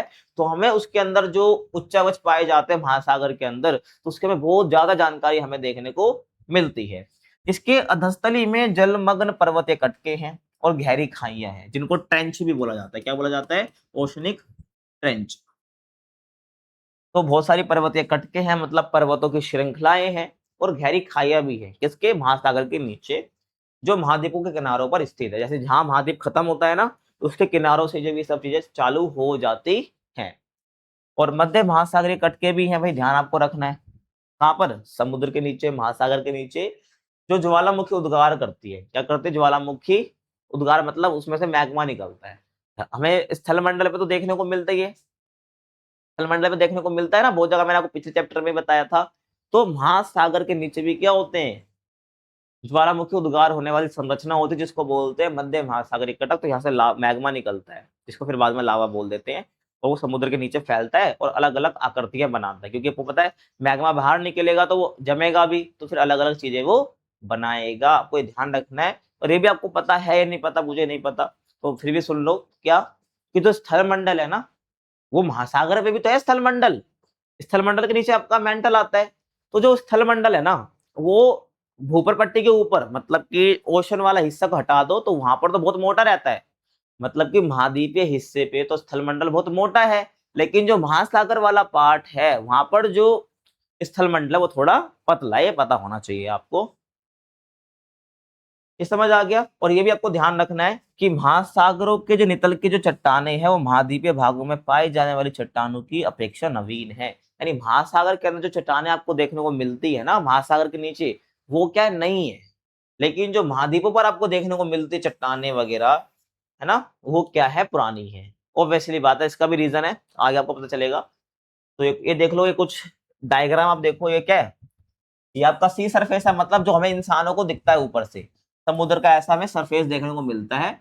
लेकिन उसके नीचे भाई बहुत कुछ होता है, ऐसे आपको ध्यान रखना है ना। ये सेल, continental shelf, continental slope, continental rise, abyssal plain, इस सब के बारे में आपको बता रखा है आगे वाले चैप्टर में। लेकिन कुछ कुछ जैसे कि ये वितलीय मैदान है ना, कॉन्टिनेंटल मार्जिन है, मतलब कि महाद्वीपीय सीमा, ये आपको इस चैप्टर में बता रखा है बाकी। लेकिन इन सब के बारे में आपको एक सेपरेट चैप्टर है, उसमें हम पढ़ेंगे, टेंशन मत लो, ठीक है। और ओशनिक ट्रंच और ये सबमरीन रिज। ये क्या है भाई? ये समुद्र के नीचे हमें देखने को मिलते हैं। अब आगे चलते हैं। तो महासागरीय अधस्थल की बनावट कैसी है इसकी हम बात कर लेते हैं। देखो, तो महासागरीय तल को तीन प्रमुख भागों में हम बांट सकते हैं। पहला क्या है? पहला है महाद्वीपीय सीमा, दूसरा है गहरे समुद्री बेसिन जिसको अबिसल प्लेन या वितलीय मैदान भी हम कह देते हैं। वितलीय मैदान भी हम कह देते हैं। और अगला है मध्य महासागरीय कटक, है ना। तो समुद्र के अंदर या महासागर के अंदर की जो बनावट है उसको हम प्रमुख तीन हिस्सों में बांट सकते हैं, ध्यान रखना है। तो पहला है महाद्वीपीय सीमा जिसको बोलते हैं कॉन्टिनेंटल मार्जिन। तो ये महाद्वीपीय किनारों और गहरे समुद्री बेसिन का बीच का भाग है। और गहरे समुद्री बेसिन हमको आगे पढ़ना ही है, ये ध्यान रखना है। आप ये देखो, क्या बता रहा हूं मैं? कॉन्टिनेंटल मार्जिन बता रहा हूं जिसको क्या बोलते हैं? महाद्वीपीय सीमा बोलते हैं। महाद्वीपीय सीमा बोलते हैं। ये देखो, यहाँ पर क्या है? हमारा समुद्र का तट खत्म हो गया है। जैसे आप गोवा वगैरह जाओ कभी घूमने, है ना, तो आप देखते हो ना बीच होते हैं, तो वहां पर समुद्र का तट होता है, वहां पर फिर समुद्र चालू हो जाता है। तो ये क्या है? यहाँ पर आपका तट खत्म हो गया, उसके बाद जो यहाँ से चीजें स्टार्ट हो जाती है। आपने देखा होगा जो लोग जो समुद्र के अंदर भी जाते हैं ना, तो वो कहाँ तक जाते हैं? जहां तक कम गहरा होता है। मतलब तट खत्म हो गया, उसके बाद भी वो अंदर पानी में रहते हैं। वो इसलिए रहते हैं आगे तक क्योंकि वहां पर कम गहराई होती है। तो यहाँ पर तट खत्म हो गया है, लेकिन यहाँ पर पानी हमें देखने को मिलता है, लेकिन थोड़ा कम गहरा होता है। यहाँ पर आसानी से बंदा खड़ा रह जाता है ना। तो ये वाला एरिया, इसका नाम भी होता है, आगे बताऊंगा, अभी अभी बताऊंगा, मतलब कि ठीक है। फिर ये वाला हिस्सा पूरा, ये वाला हिस्सा है पूरा यहाँ तक। और ये डीप ओशन फ्लोर जिसको क्या बोलते हैं? वितलीय मैदान बोलते हैं। क्या बोलते हैं? वितलीय मैदान। एक गहरे समुद्री बेसिन बोलते हैं, वितलीय मैदान।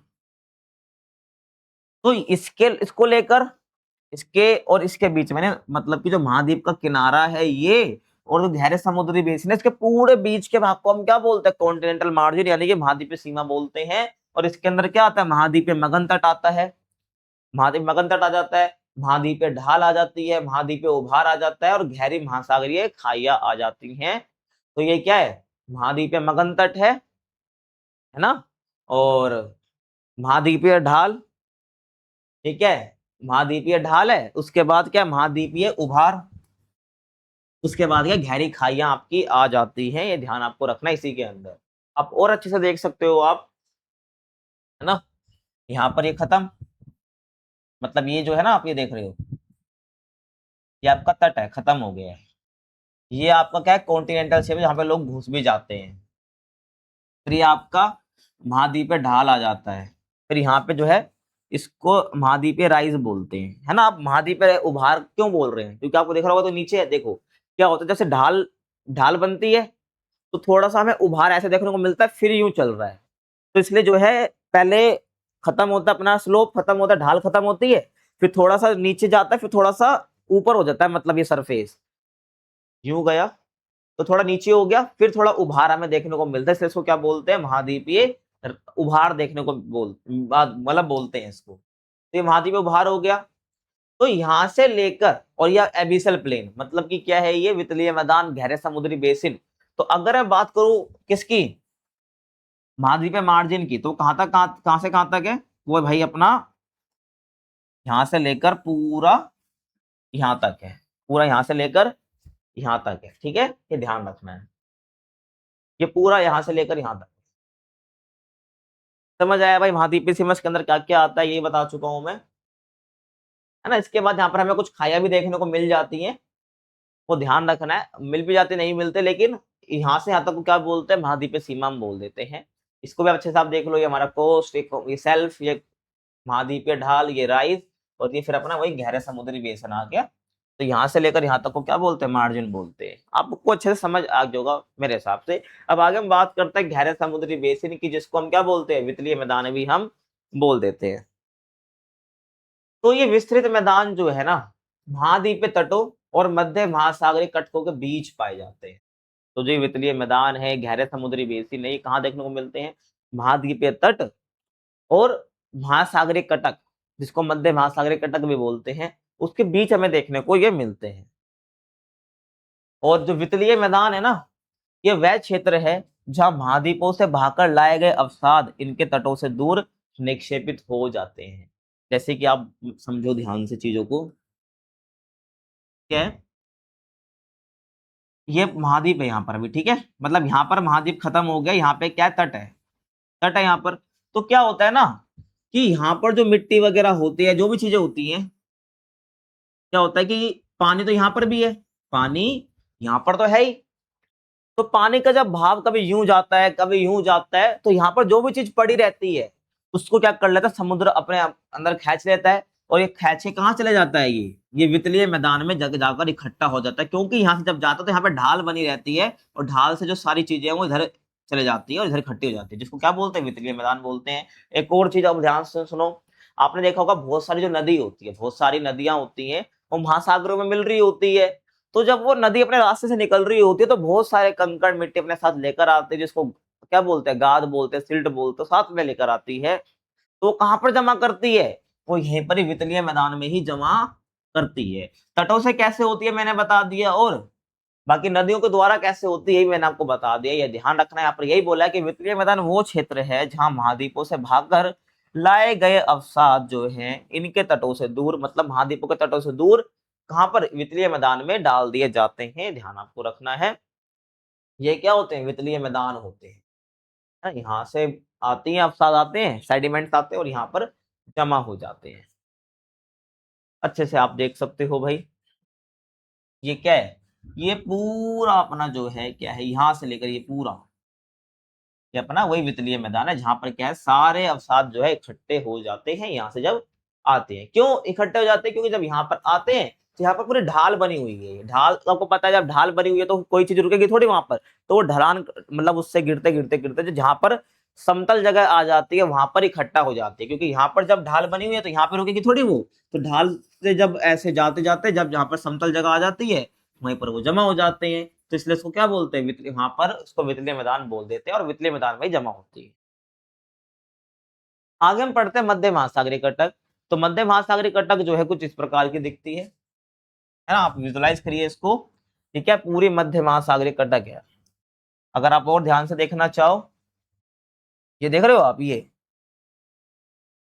क्या है, मध्य महासागरीय कटक है, और यहाँ से जो है मैग्मा निकल रहा है बाहर, और मैग्मा निकलता है और यहाँ पर गिरता है, ये एरो यही शो कर रहे हैं। तो आप यहाँ से भी देखो कि जो है यहाँ से मैग्मा बाहर निकलता है और यहाँ पर जो है जमा होता रहता है, और जमा तो हो रहा है, मैग्मा जमा तो हो रहा है और यहाँ पर गिर भी रहा है।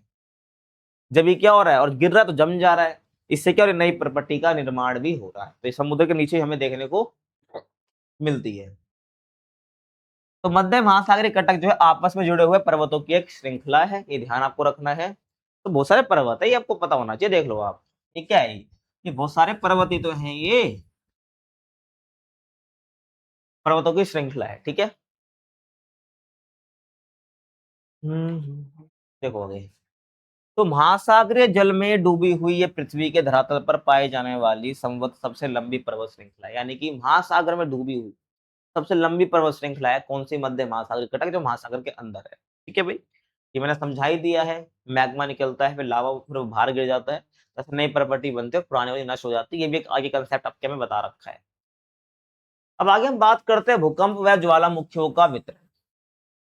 भूकंप और ज्वालामुखियों का वितरण, तो भूकंप आपको पता ही है, पीछे चैप्टर में बताया मैंने, और ज्वालामुखी के बारे में बता रखा है, लेकिन इनका वितरण कैसे है, कहां पर ज्यादा आते हैं कहां पर कम आते हैं, इसके बारे में पता होना चाहिए ना, ये आपको बता रखा है। देखो, तो पहले अपन अटलांटिक महासागर की हम बात करेंगे।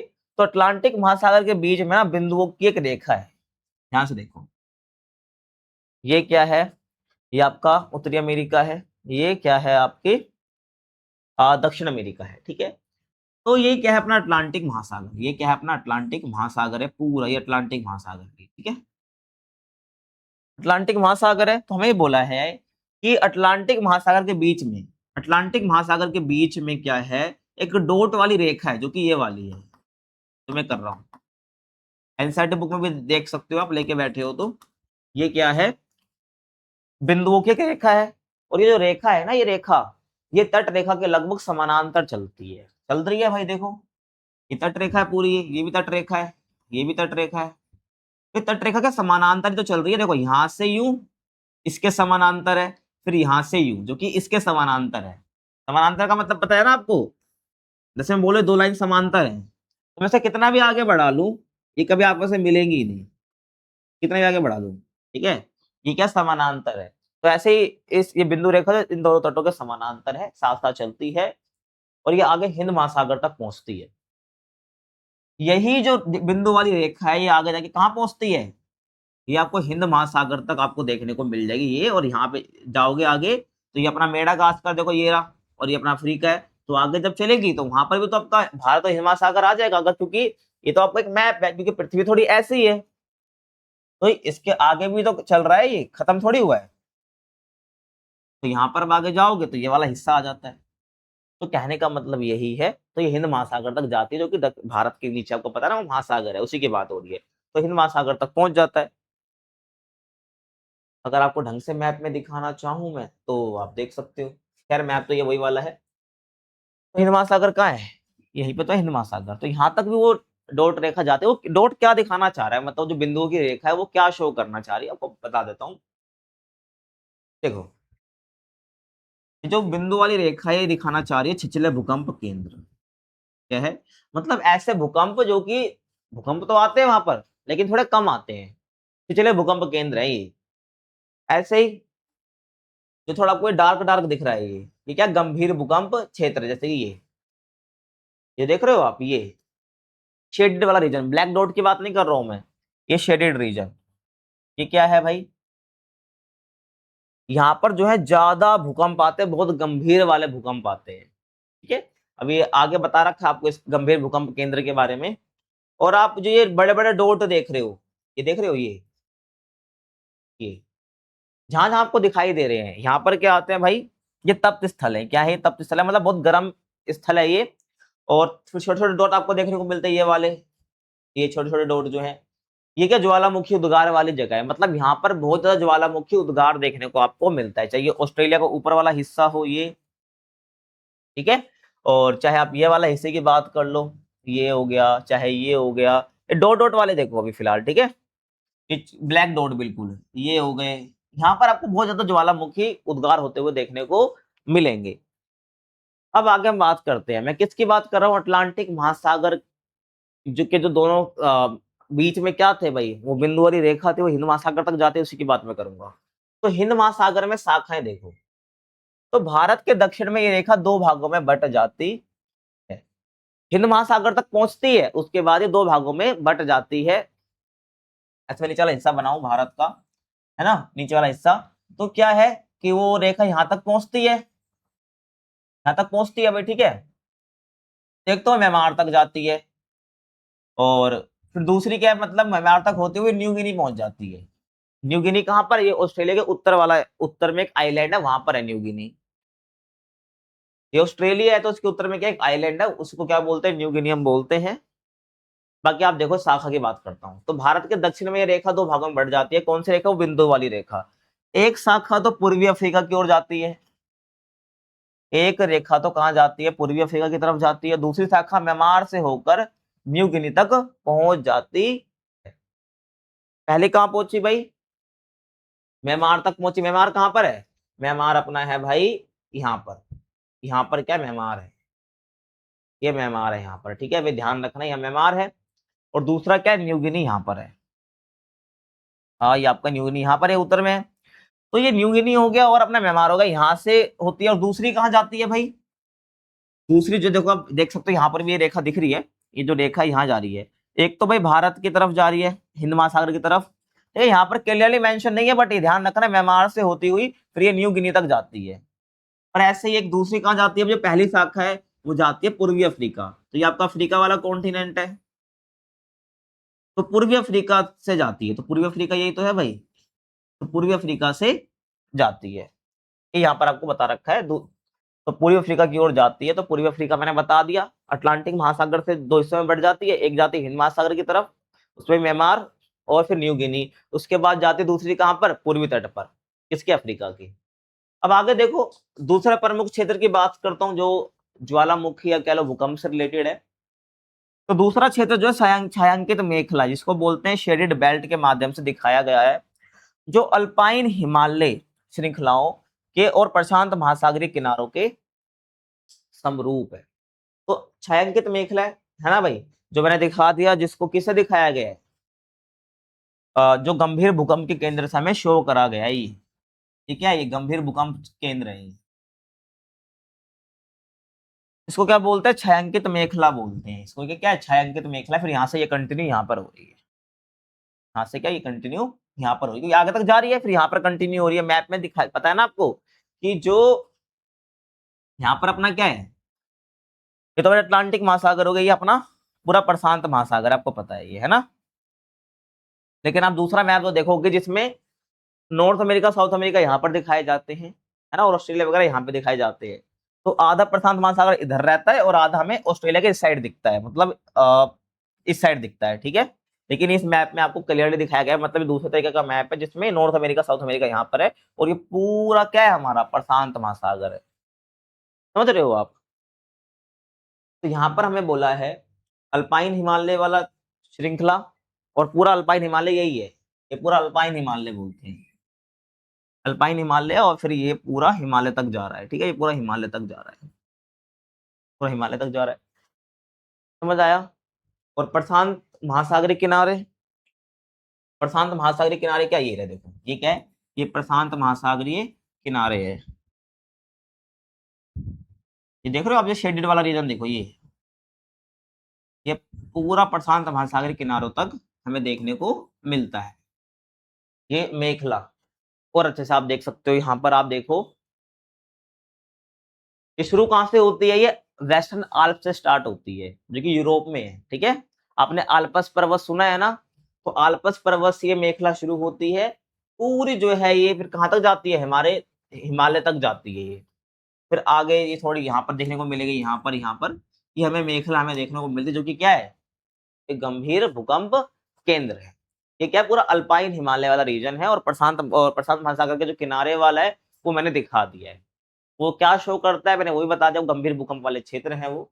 अब आगे देखो भूकंप की गहराई, भूकंप ज्यादा आएंगे कम आएंगे, भूकंप कितनी गहराई से जनरेट हो रहे हैं। तो मध्य महासागरीय कटक, जो कि समुद्र वाला पार्ट है, समुद्र के नीचे वाला हिस्सा, मतलब महासागर के नीचे वाला हिस्सा है। तो मध्य महासागरीय कटकों के क्षेत्र में भूकंप के उद्गम केंद्र कम गहराई पर होते हैं। समझ रहे हो मैं क्या कह रहा हूँ।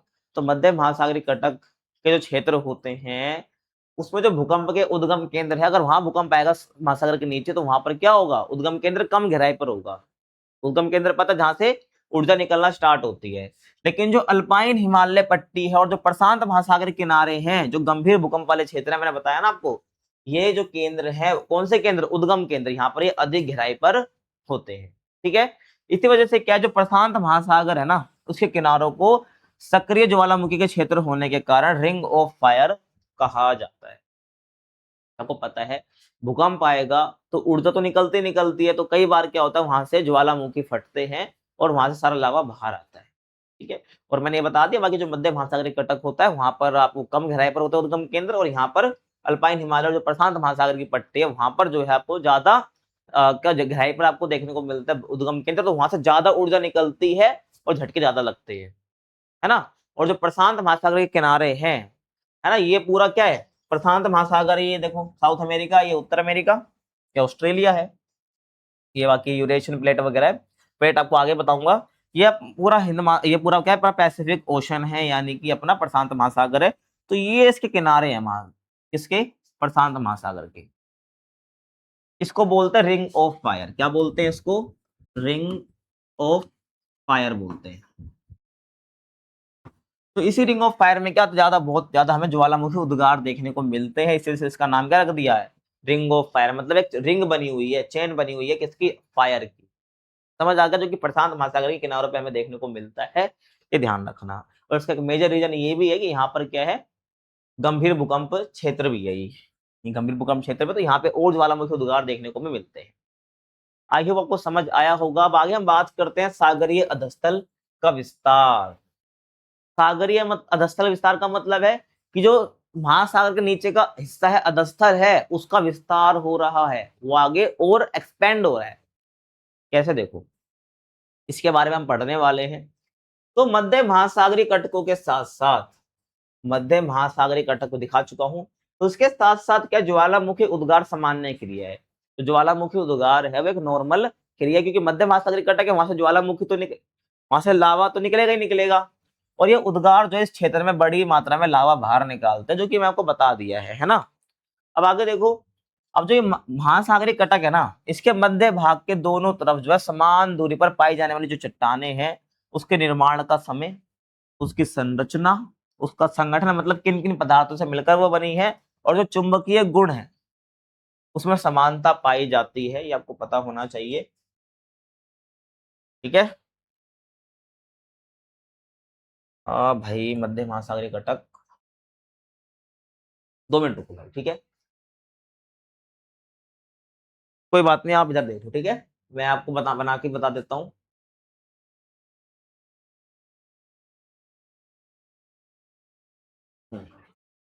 हमें क्या बोला, मध्य महासागरीय घटक।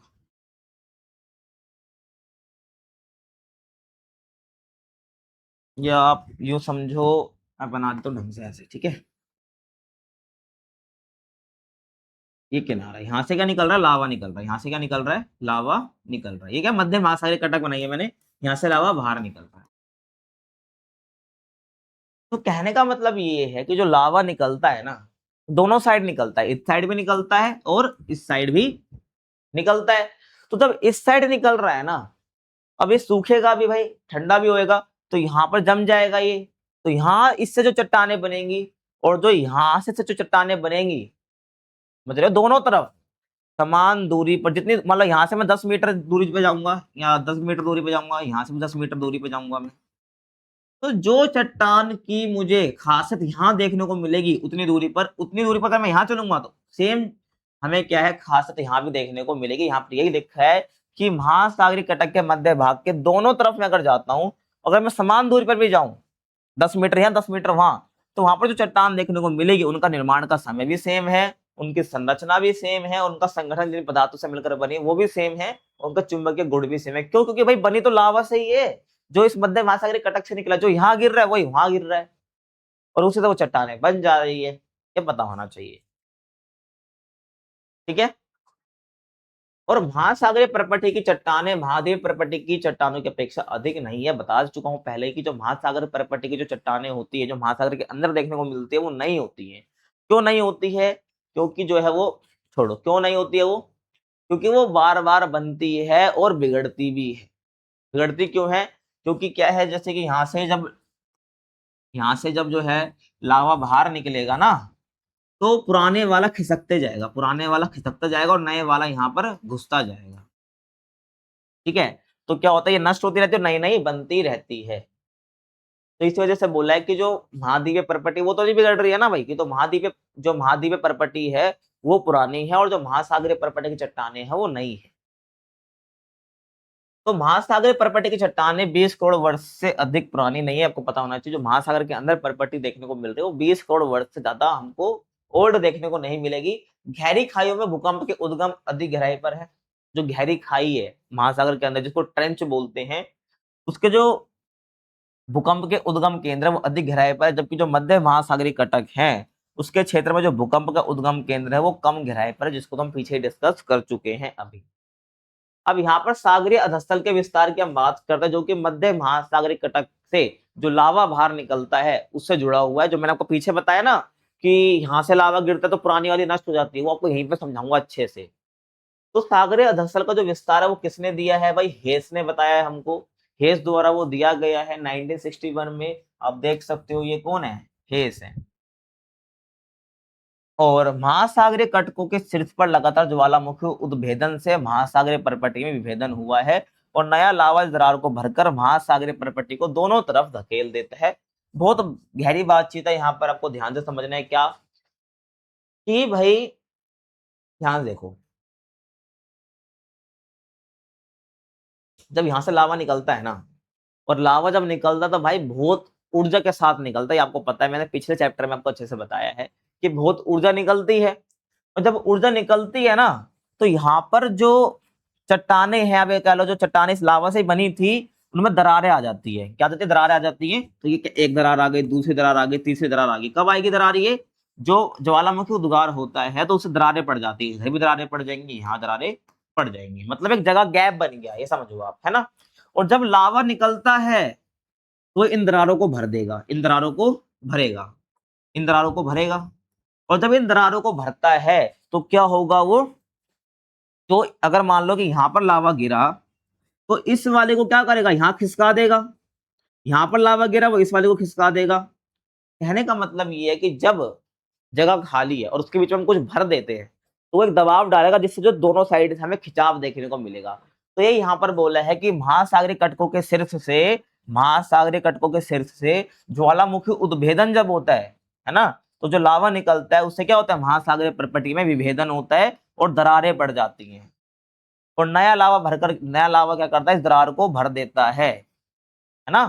और दोनों तरफ इस महासागरीय प्रपटी को धकेल देता है। इस वजह से क्या होता है? जो पुरानी वाली है वो नष्ट हो जाती है और नई वाली बनती रहती है। आई होप आपको समझ आया होगा। देखो क्या बताया यहाँ पर, तो महासागर में विस्तार से दूसरे महासागर के ना सिकुड़ने पर हेस ने महासागरीय प्रपटी के क्षेपण की बात करी है। कहने का मतलब है ना, महासागर के अधस्थल का विस्तार हो रहा है, तब एक चीज बढ़ेगी तो दूसरी चीज क्या होगी? सिकुड़ेगी, कम होगी। तो यहाँ पर क्या बोला भाई? हेस ने बोला कि एक महासागर का अगर विस्तार हो रहा है ना उसके अधस्थल का, इसका मतलब ये नहीं कि दूसरा महासागर सिकुड़ जाएगा, नहीं, बल्कि उसने बोला कि जब एक परपटी बन रही है तो दूसरी परपटी नष्ट भी हो रही है, मतलब उसका क्या हो रहा है? दूसरी महासागरीय परपटी का क्षेपण भी हो रहा है। इस वजह से कि कोई महासागर सिकुड़ता नहीं है, कम नहीं होता है, बल्कि जो पुरानी प्रॉपर्टी थी वो नष्ट हो जाती है और नई वाली उसकी जगह ले लेती है। कि जब यहाँ से अलावा गिरेगा तो यहाँ वाली को खिसका देगा दूर, है ना, और यहाँ पर क्या नई प्रॉपर्टी बन जाएगी और ये वाली जो एक टाइम आएगा धीरे धीरे नष्ट हो जाएगी जब ये महाद्वीपीय प्लेट से मिलेगी। अब देखो, ये महासागरीय भूपर पट्टी है और ये महाद्वीपीय भूपर पट्टी है, ये महाद्वीपीय हिस्से में इस पे है। तो जब लावा गिरता जाता है ना तो यहाँ पर धकेलता जाता है, ये धकेलता जाएगा तो एक टाइम कैसा आएगा? ये जो है इस महाद्वीपीय भूपर पट्टी से टकराएगी और धीरे धीरे यहाँ पर जो है ये नष्ट होते चले जाएगी, क्योंकि धस जाती है ना कहाँ पर? महाद्वीपीय भूपर पट्टी में। तो ये वाली धसते जाएगी और यहाँ पर जो है नई नई वगैरह बनती जाएगी। यहाँ पर दरार में भर गया तो यहाँ पर नई प्रॉपर्टी बन गई, लेकिन जो यहाँ पर थी वो धकेलती चले जाती है, क्योंकि लावा एक जगह थोड़ी गिर रहा है, गिरता जा रहा है और वो और दूर तक धकेलता जा रहा है और एक टाइम ऐसा आएगा महाद्वीपीय भूपर पट्टी में वो धस जाएगी और ये वाली पुरानी वाली नष्ट हो जाएगी। और धसने का मतलब पता है क्या है? ये महासागरीय प्लेट है, क्योंकि यहाँ पे जो खिसक रही है वो महासागरीय प्लेट है और यहाँ पर जो है महाद्वीपीय प्लेट है। ये महासागरीय प्लेट महाद्वीपीय प्लेट क्या है वो आगे आपको पता चल जाएगा। तो जब दो प्लेटें टकराती हैं तो या तो प्रॉपर्टी नहीं बनती है तो नष्ट होती है। तो महासागरीय भूपरपट्टी और जो महाद्वीपीय भूपरपट्टी के केस में क्या हो रहा है कि जो महासागरीय भूपरपट्टी है वो नष्ट हो जा रही है, खिसक रही है ना जब, तो वो नष्ट हो जा रही है और वहां पर नई बन जा रही है, क्योंकि वहां से लावा लगातार निकलता रहता है। अब आगे हम बात करते हैं प्लेट विवर्तनिकी की। क्या है प्लेट विवर्तनिकी? अब ध्यान रखना, यहाँ प्लेट विवर्तनिकी क्या है? मैंने आपको स्टार्टिंग में क्या बताया था? महाद्वीपीय प्रवाह सिद्धांत बताया था, जो ये कहता है कि महाद्वीप पहले क्या थे? एक ही थे। सही बात है। और उसने जो प्रमाण दिए थे वो मैंने आपको बताया था, जो ये भी सिद्ध कर देते कि हाँ, कि जो महाद्वीप क्या है भाई, पहले एक ही थे। लेकिन जब उसने जो बल दिए थे वो उसको माना नहीं गया ढंग से वैज्ञानिकों ने कि हाँ भाई ये वैलिड नहीं है, इससे जो है भाई महाद्वीप तो अलग नहीं हो सकते हैं। ठीक है, तो फिर क्या होगा? तो प्लेट विवर्तनिक की सिद्धांत आया जो कि आज तक भी फॉलो करा जाता है, माना जाता है। प्लेट विवर्तनिक की सिद्धांत जो कहता है, मतलब बताता है कि महाद्वीप अलग कैसे हुए हैं।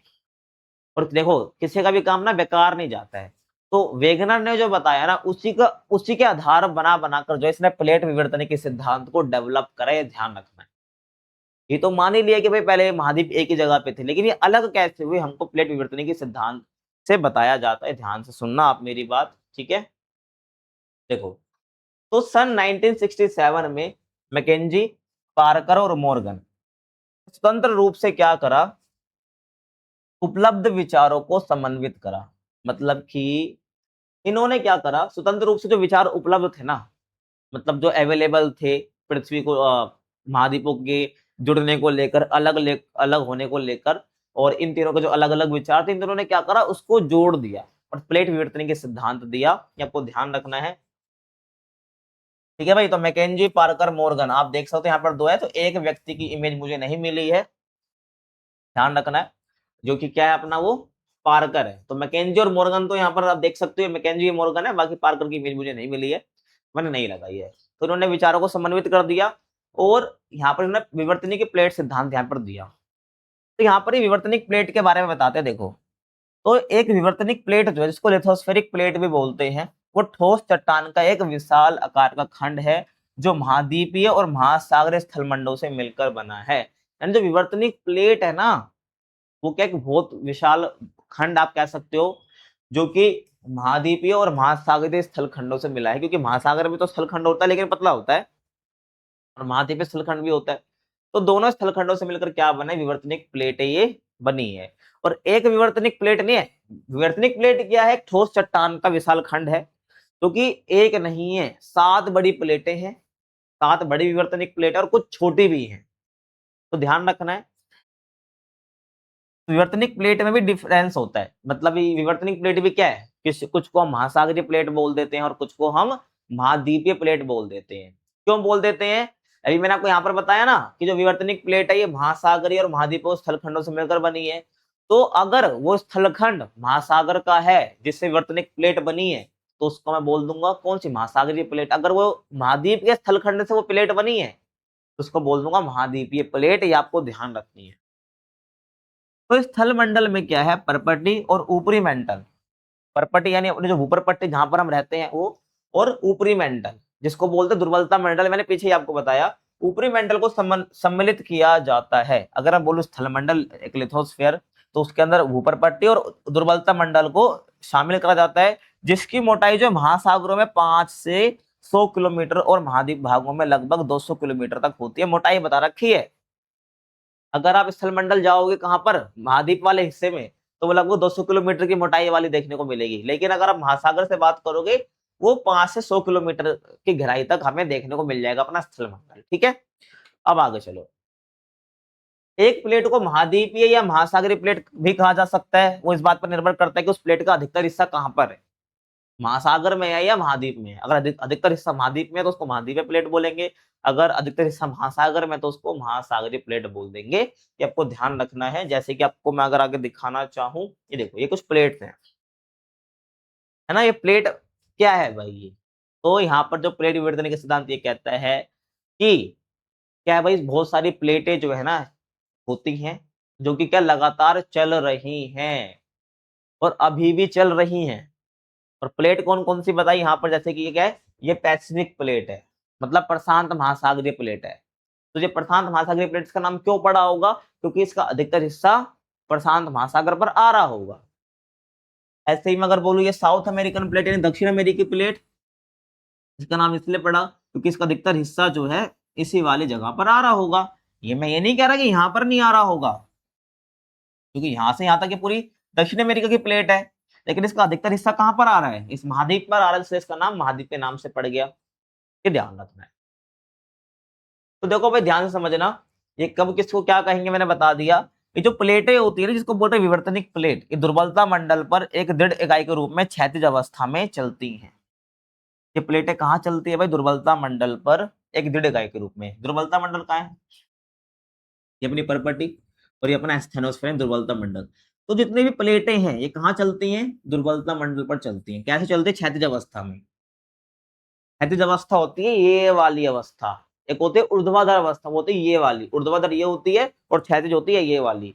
तो क्षैतिज अवस्था में क्या करती हैं, ये चलती हैं। ये आपको ध्यान रखना है, कहां पर चल रही है, क्षैतिज अवस्था में, दुर्बलता मंडल में चल रही है। ठीक है, चल कैसे रही है, यही तो मेन क्वेश्चन है हमारा। ये चल कैसे रही है, ये चल रही है संबंध धाराओं की वजह से, क्योंकि आगे आपको बता के रखा है किससे चल रही है, ये संबंध धाराओं की वजह से ये चल रही है, ये ध्यान रखना है। अब देखो ये क्या है, संबंध धाराएं हैं। ये क्या है भाई, अपनी संबंध धाराएं, ये पूरी मैंने आपको बता चुका हूँ। ये क्या संबंध धाराएं यहाँ पर चल रही है ना। और ये अपना दुर्बलता मंडल है, यहीं पर सारी प्लेटें हैं, यहीं पर क्या है, सारी महासागरीय महाद्वीपीय प्लेटें जो चल रही हैं। और किससे चल रही है, संबंध धारा की वजह से चल रही है। क्यों चल रही है संबंध धारा की वजह से, क्योंकि संबंध धारा आपको पता है कैसे चलती है, सर्कुलर मोशन में चल रही है ऐसे, चल रही है ऐसे। अगर आपको दूसरा पेन दिखाऊं मैं, है ना, ऐसे चल रही है, यहाँ पर भी चल रही है ऐसे।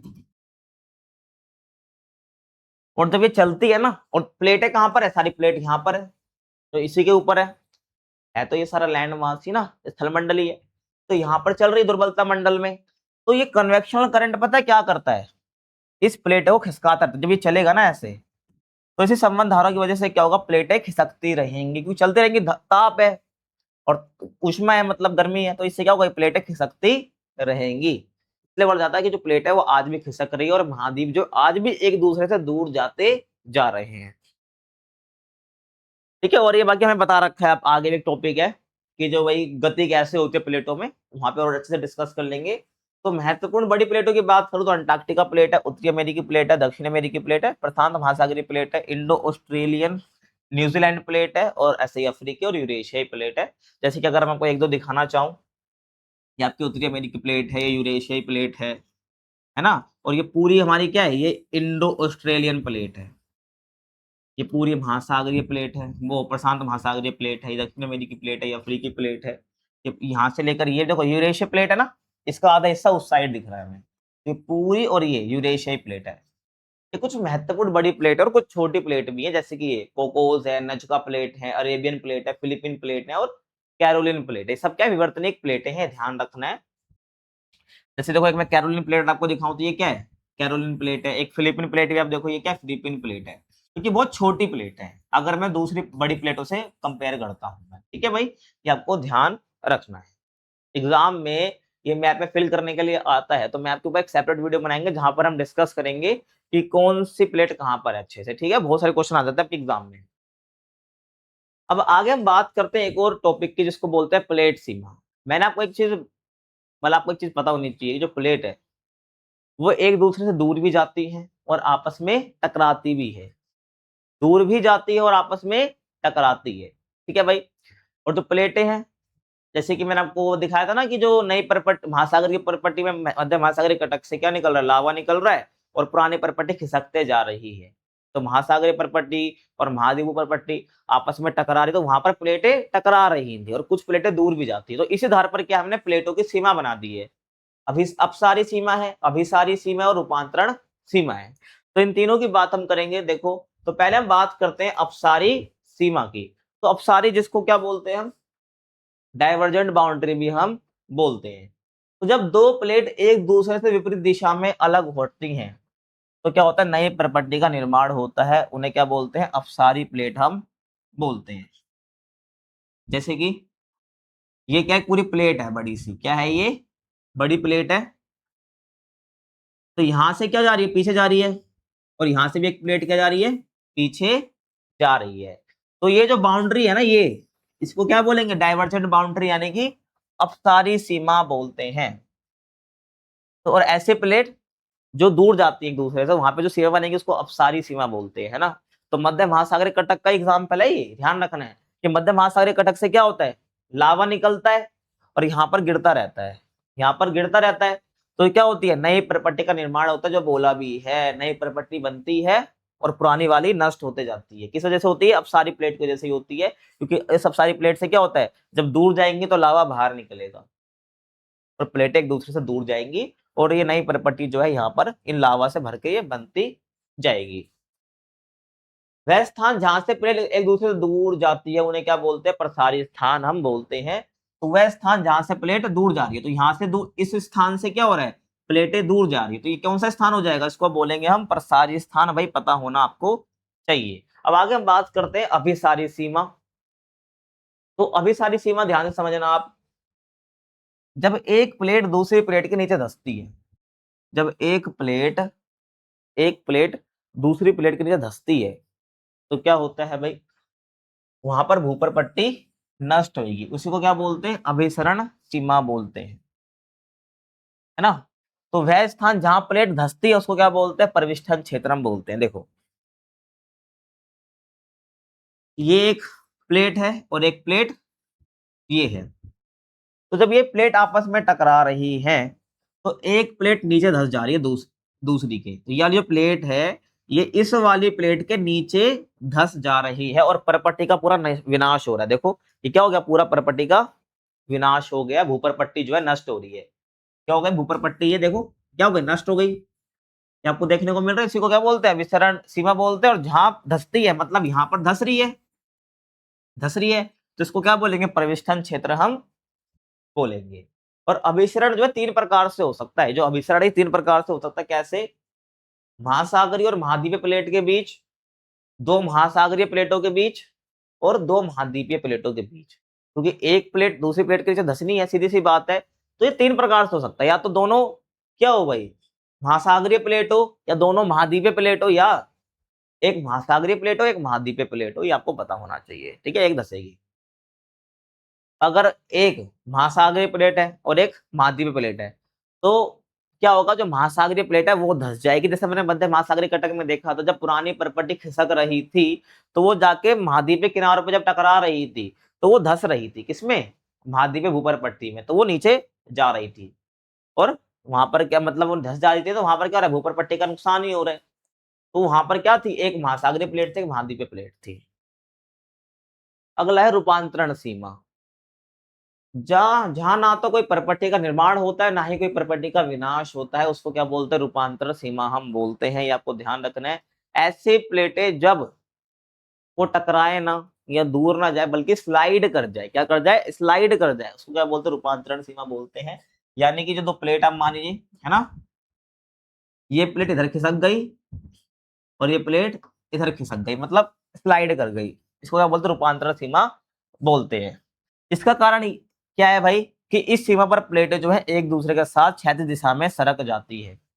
इसमें क्या यूनिट टकरा रही है, इसमें क्या होता है, इसका रीजन ये है क्योंकि जो प्लेटें हैं वो खिसक जा रही क्षैतिज अवस्था में। कैसे, क्षैतिज अवस्था में सरक जा रही है, इस वजह से क्या होता है, टकरा नहीं रही है ये। अब आगे हम पढ़ते हैं प्लेट प्रवाह दरें। जो प्लेट है वो कितना खिसक रही है, उसका प्रवाह कितना तेजी से हो रहा है, क्योंकि प्लेट तो चल रही है, प्लेट तो चल रही है संबंध धाराओं की वजह से, लेकिन कितनी तेजी से। तो प्लेट की जो प्रवाह दर है वो बहुत अलग अलग है। जैसे कि देखो, आकृतिक कटक जो है ना, आकृतिक कटक की जो प्रवाह दर है वो सबसे कम है, लगभग 2.5 सेंटीमीटर प्रति वर्ष से भी कम। आप समझ रहे हो, एक साल में कितना सेंटीमीटर खिसक रही है, 2.5 सेंटीमीटर प्रति वर्ष, प्रति वर्ष 2.5 सेंटीमीटर से भी कम खिसक रही है आर्कटिक कटक के पास जो प्लेट है। ऐसे ही ईस्टर द्वीप के निकट, ईस्टर द्वीप के निकट, ये द्वीप है, ध्यान रखना, ठीक है। कहां पर है मुझे कमेंट में बताना, मतलब किसके आसपास है। तो ईस्टर द्वीप के निकट जो है पूर्वी प्रशांत महासागरीय उभार, पूर्वी प्रशांत महासागरीय उभार, जो चिली से लगभग, दक्षिणी चिली, ठीक है, दक्षिणी चिली पता है ना आपको कहाँ है, मतलब साउथ अमेरिका में है। जो चिली से 3400 किलोमीटर पश्चिम की ओर दक्षिणी प्रशांत महासागर में है, बता ही दिया। जो क्या है भाई, दक्षिण अमेरिका के पश्चिम में है। मतलब ये अगर आप देखो, अगर मैं बनाऊं, ये आपका यहाँ पर चिली आपको देखने को मिलेगा, ठीक है ना, मतलब पूर्व साइड पे है। तो पूर्वी प्रशांत महासागरीय उभार जो कि क्या, चिली से 3400 किलोमीटर पश्चिम की ओर दक्षिण प्रशांत महासागर में है। इसकी प्रवाह दर जो है सर्वाधिक है, लगभग 5 सेंटीमीटर प्रति वर्ष से भी अधिक है। समझ रहे हो, यानी कि जो पूर्वी प्रशांत महासागर का उभार है ना, जो कि चिली से लगभग इतना किलोमीटर दूर है, यहाँ पर हमें सबसे ज्यादा जो है मतलब प्रभाव देखने को मिलता है, 5 सेंटीमीटर से भी अधिक। आपको समझ आया होगा। आगे चलो, अब हम बात करते हैं प्लेट को संचालित करने वाले बल, जो कि संबंध धारा ही है, तो इसकी बात हम डिटेल में करेंगे। देखो, तो शुरुआत में क्या मानते थे कि वैगनर के समय वैज्ञानिक मानते थे कि पृथ्वी एक ठोस और स्थिर पिंड है। वैगनर के समय ये तो माना जाता था कि जो वैज्ञानिक यही मानते थे कि पृथ्वी पूरा क्या ठोस पिंड है और स्थिर है, चलता नहीं है। लेकिन प्लेट विवर्तनिक और सागरीय अधस्थल के विस्तार का जो सिद्धांत था वो क्या बताता है, देखो, इन सिद्धांतों ने बताया कि पृथ्वी की सतह की परत और भूगर्भ स्थिर नहीं है। मतलब इन्होंने बोला कि स्थिर है, वो बाद में अलग हुई है उन बलों से, लेकिन इनने बोला यहाँ पर प्लेट विवर्तनिक सिद्धांत और सागरीय अधस्थल विस्तार के सिद्धांत ने बोला कि जो पृथ्वी की सतह की जो परत है वो क्या है, स्थिर नहीं है, बल्कि over the period of time क्या है, वो सरक रही थी, ठीक है, धीरे धीरे। मतलब ये जो अपनी परत है, ये प्लेटों, इसके नीचे प्लेट्स हैं, प्लेट क्या धीरे धीरे गतिमान है, इसलिए हम नहीं बोलेंगे कि जो पूरा भूभाग है वो क्या स्थिर है, स्थिर नहीं है बल्कि वो चलता रहता था। ठीक है, तो संवहन प्रवाह हमें यहाँ पर समझना है। तो माना जाता है कि दृढ़ प्लेट के नीचे चलायमान चट्टानें वृत्ताकार रूप में चल रही है। तो दृढ़ प्लेट है जिसको विवर्तनिक प्लेट बोला जा रहा है, वो चलायमान चट्टानें जो है वृत्ताकार रूप में क्या है, चल रही है, वृत्ताकार रूप में चल रही है, जिस वजह से क्या होता है, प्लेटें चल पाती है। ठीक है, तो उष्ण पदार्थ जो धरातल पर पहुंचता है और फैलता है और धीरे धीरे ठंडा होता है और फिर गहराई में जाकर नष्ट भी हो जाता है। तो यही तो बोला, जो गर्म पदार्थ है, उष्ण पदार्थ मतलब जो गर्म पदार्थ है जो धरातल पर पहुंच रहा है, धरातल मतलब जहां हम रहते हैं, और फैलता है और धीरे धीरे ठंडा हो जाता है, क्योंकि जब लावा बाहर निकलेगा, वो बाहर गिरेगा तो ठंडा भी होएगा और गहराई में जाकर वो नष्ट भी हो जाता है। एक और चीज ध्यान रखना, अब धरातल पर भी जैसे ज्वालामुखी फटते हैं तो वहां तो क्या होता है, धरातल पर गिरता है, लेकिन जो मध्य महासागरीय घटक है वहां से जो लावा निकलता है वो तो समुद्र के नीचे ही रहेगा ना। तो धरातल पर जो महासागर का धरातल है वहां पर वो आता है, दरारों में भरता है, नीचे जाता है और फिर वो नष्ट हो जाता है, नीचे जाता है, जम जाता है और फिर जो है धीरे धीरे वो नष्ट होने लग जाता है, फिर वो नई प्रॉपर्टी बाद में बनती रहती है, मैं पीछे बता चुका हूँ। और यही चक्र जो है बार बार दोहराया जाता है और वैज्ञानिक इसे संवहन धाराएं कहते हैं। देखो क्या हो रहा है कि जब ये चल रहा है तो यहाँ से लावा बाहर निकल रहा है और वापिस जो है ये धंस जा रहा है, तो चट्टाने धंस जा रही है और ऐसे जो है प्रोसेस ये चलता रहता है, जिसको क्या बोलते हैं, संवहन धाराएं या संवहन प्रवाह इसको बोल देते हैं। तो पृथ्वी के भीतर ताप उत्पत्ति के दो माध्यम है। पृथ्वी के नीचे जो मेंटल वाला हिस्सा है वहां पर ताप जो उत्पन्न हो रहा है उसके दो रीजन है, एक तो रेडियो धर्मी तत्वों का और एक अवशिष्ट ताप, है ना। जो रेडियो धर्मी तत्व मैंने पीछे बताए थे वो विघटित हो रहे हैं, टूट रहे, तो उनसे ऊष्मा निकल रही है, फिर ताप भिन्नता है और अवशिष्ट ताप जो वहां पर अवेलेबल है ना। तो इन दोनों की वजह से क्या हो रहा है, पृथ्वी के अंदर जो है ताप निकल रहा है। तो आर्थर होम्स ने सन 1930 में इस विचार को प्रतिपादित किया था कि भाई संबंध आ रहा है ये वाला, है ना, कि रेडियोधर्मी तत्व का और अवशिष्ट ताप वहां पर है। तो वहां पर आर्थर होम्स ने बताया था कि भाई हाँ संबंध धारा करके कुछ होते जो इस वजह से क्या होता है, ताप निकलती है वहां पर, जिसे बाद में हैरी हेज की सागरीय तल विस्तार अवधारणा को प्रभावित किया, है ना। तो इसी आर्थर होम्स के जो विचार थे ये संबंध धारा वाले, इसने जो है हैरी हेज का जो सागरीय धस्तल विस्तार का जो अवधारणा थी उसको इसने क्या करा भाई, प्रभावित करा, आपको पता है। और दृढ़ प्लेटों के नीचे जो है दुर्बल व उष्ण मेंटल है। तो बेटा ध्यान रखना है, तो दृढ़ प्लेट जो है ना, जो विवर्तनिक प्लेट है उसके नीचे क्या है, दुर्बलता मंडल है जो कि गर्म है, जो कि बहुत गर्म है, आपको पता है गर्मी वहां पर बहुत ज्यादा रहती है, जो प्लेट को प्रभावित करता है, क्योंकि जो उष्ण मेंटल है उसमें क्या है भाई, वहां पर संवहन धाराएं चलती हैं जो कि इन प्लेटों को प्रभावित करता है, चलाने में मदद करता है। अब आगे देखिए जो आपका लास्ट टॉपिक है, प्लेटें कैसे चलती है, मैंने बता दी संवहन धाराओं से चलती है और संवहन प्रवाह इसमें मेन रोल प्ले करते हैं, जो कि क्या करते हैं, ऐसे सर्कल में चलते रहते हैं, जिससे क्या होता है वो जब बाहर भी निकलते हैं धरातल पर, वो वापस धरातल के अंदर जाते हैं, वो नष्ट हो जाते हैं और ठंडे होंगे, धरातल में नीचे जाएंगे, वापस ये प्रोसेस चलता रहेगा और ये ताप भिन्नता की वजह से होता है, ये बता चुका हूं मैं। फिर बाद में सागर या धस्तल विस्तार का जो विचार था कि भाई सागर का धस्तल है उसका भी विस्तार हो रहा है मध्य महासागरीय कटक से निकलने वाले लावा की वजह से, तो इसको प्रभावित करा आर्थोमस के विचार ने, ये मैंने बताया था। अब आगे सुनिए भारतीय प्लेट का संचरण। भारतीय प्लेट, तो पहले आप ये देखो, ये बहुत सारी प्लेट है, ये बहुत सारी प्लेट है, आपको पता है ये भारत है, ये क्या है, भारत है, ठीक है। तो भारतीय प्लेट यानी इंडियन प्लेट जो है वो पहले इंडियन प्लेट थोड़ी थी, वो पहले पार्ट थी इंडो ऑस्ट्रेलियन प्लेट का।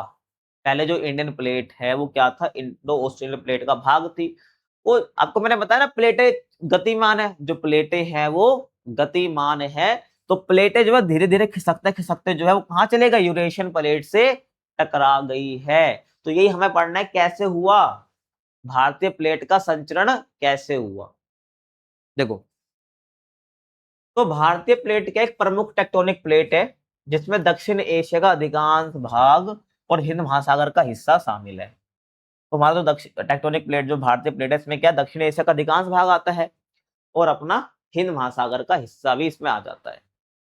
और ये जो ना बड़ी इंडो ऑस्ट्रेलियन प्लेट का हिस्सा जो भारतीय प्लेट है, ये इंडो ऑस्ट्रेलियन प्लेट का हिस्सा है, जो कि मैं बता भी चुका हूं। ये पूरी क्या है, इंडो ऑस्ट्रेलियन प्लेट है। यहाँ अगर मैं यहाँ से बात करूं, क्योंकि अगर ये जो अपना भारत है ये पहले यही था, है ना। ये बाद में जाकर यूरेशियन प्लेट से टकराया है।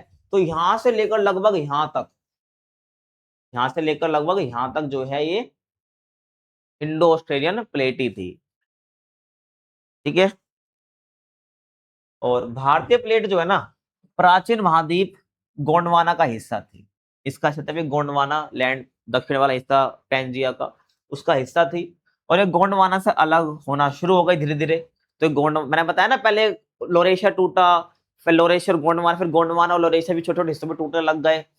तो वही चीज था, तो गोंडवाना से धीरे धीरे अलग होने लग गया ये अपना भारतीय प्लेट। और भारतीय प्लेट जो प्रति वर्ष लगभग 15 से 20 सेंटीमीटर की गति से उत्तर की ओर बढ़ रही थी। जो भारतीय प्लेट है वो लगभग क्या हर साल इसने गति से बढ़ रही थी 15 से 20 सेंटीमीटर। और आप देखो कुछ इस प्रकार से, ये आरंभिक भारत है, ये जब का भारत है जब क्या है अपना ये ऑस्ट्रेलिया वाली प्लेट से जुड़ा हुआ था, जिसको कंप्लीटली हम क्या बोलते थे, इंडो ऑस्ट्रेलियन प्लेट हम बोलते थे। तो ये ऐसे करके धीरे धीरे जो है ये हर साल, करोड़ों वर्ष का टाइम पीरियड है भाई, ध्यान रखना है ये। तो क्या धीरे धीरे जो है ये यूरेशियन प्लेट है यहाँ पर, यूरेशियाई प्लेट जिसको बोलते हैं, उस तरह से धीरे धीरे आगे बढ़ता गया, गति करता गया उत्तर की साइड, और यूरेशियाई प्लेट से टकरा गया, ठीक है। तो जो भारतीय प्लेट है यूरेशियन प्लेट से टकराई थी, मैंने आपको बताया यूरेशियन प्लेट से टकराई है। और यूरेशियन प्लेट आपने देखी भी है, यूरेशियन प्लेट आपने देखी भी, ये देखो ये क्या है, यूरेशियन प्लेट है, यूरेशिया वाला। तो यहाँ से धीरे धीरे खिसकते गए खिसकते गए खिसकते गए, बहुत सालों को लगा, बहुत साल लगे। और हर साल जो 15 से 20 सेंटीमीटर खिसकती थी, और 15 से 20 सेंटीमीटर कितना होता है, बहुत कम होता है। तो यहाँ से खिसकते खिसकते जो है यूरेशियन प्लेट से टकरा गई यहाँ पर, ठीक है। और जब ये यूरेशियन प्लेट से टकराई, है ना, तो इसके कारण क्या हो, हिमालय बना, तिब्बती पठार बना, ठीक है। तो तिब्बत आज आप देखते हो, तिब्बत का पठार बना, हिमालय बने, इस वजह से जब भारतीय प्लेट जो यूरेशियन प्लेट से टकराई थी। और भारतीय प्लेट की गति का सबसे महत्वपूर्ण प्रभाव हिमालय पर्वत श्रृंखला का निर्माण था, जो टकराव के जारी रहने पर लगातार बढ़ती रहती है। आपको पता है कि आज भी हिमालय क्या है, बढ़ रहा है। क्यों? क्योंकि आज भी टकराव जारी है ना ये वाला यूरेशियन प्लेट के साथ। तो जैसे क्या आज भी हिमालय जो है ये लगातार बढ़ रहा है, ध्यान रखना। यही तो बोला है कि भारतीय प्लेट की गति का सबसे महत्वपूर्ण प्रभाव ये रहा कि हिमालय पर्वत श्रृंखला का निर्माण, जो टकराव के जारी रहने के बावजूद भी जो लगातार ये बढ़ती रही हिमालय पर्वत श्रृंखला। क्यों बढ़ रही है इसका रीजन बता चुका हूं मैं। आप ये देख सकते हो अच्छे से, एक कलरफुल मैप है, कैसे इंडियन प्लेट का मूवमेंट ये हुआ है over the time of period, कैसे कैसे आगे बढ़ते बढ़ते जो आज का हमें इंडिया देखने को मिलता है। समझ रहे हो आप। और एक और चीज ध्यान रखना, तो यूरेशियन प्लेट से टकराई है, तो हमारा जो प्रायद्वीपीय हिस्सा है वो ज्यादा पुराना माना जाता है हमारे नॉर्थ वाले हिस्से से, क्योंकि नॉर्थ वाला हिस्सा बाद में बना है दक्षिण वाले हिस्से से। ये आपको पता होना चाहिए, क्योंकि जो दक्षिण वाला हिस्सा ही तो खिसकते खिसकते गया है ना, कहाँ पर गोंडवाना लैंड यूरेशियन प्लेट टकराया है। तो ये तो हिस्सा पुराना है, ये वाला बाद में नया बना, ठीक है, ये ध्यान रखना है। तो इसी के साथ जो आपका चैप्टर ये फिनिश हो जाता है। आई होप आपको समझ आया होगा, सारे टॉपिक क्रिस्टल क्लियर हुए होंगे। फिर भी कुछ डाउट रहता है तो आप हमसे कमेंट में जरूर पूछ सकते हो, और इंस्टाग्राम पर आप पूछ सकते हो, यूजर नेम आपके सामने है, कुछ पर्सनल क्वेरी हो। बाकी मिलते हैं आपसे अगली वीडियो में, तब तक के लिए थैंक्स फॉर वॉचिंग, और चैनल को आप लाइक शेयर सब्सक्राइब कर सकते हैं।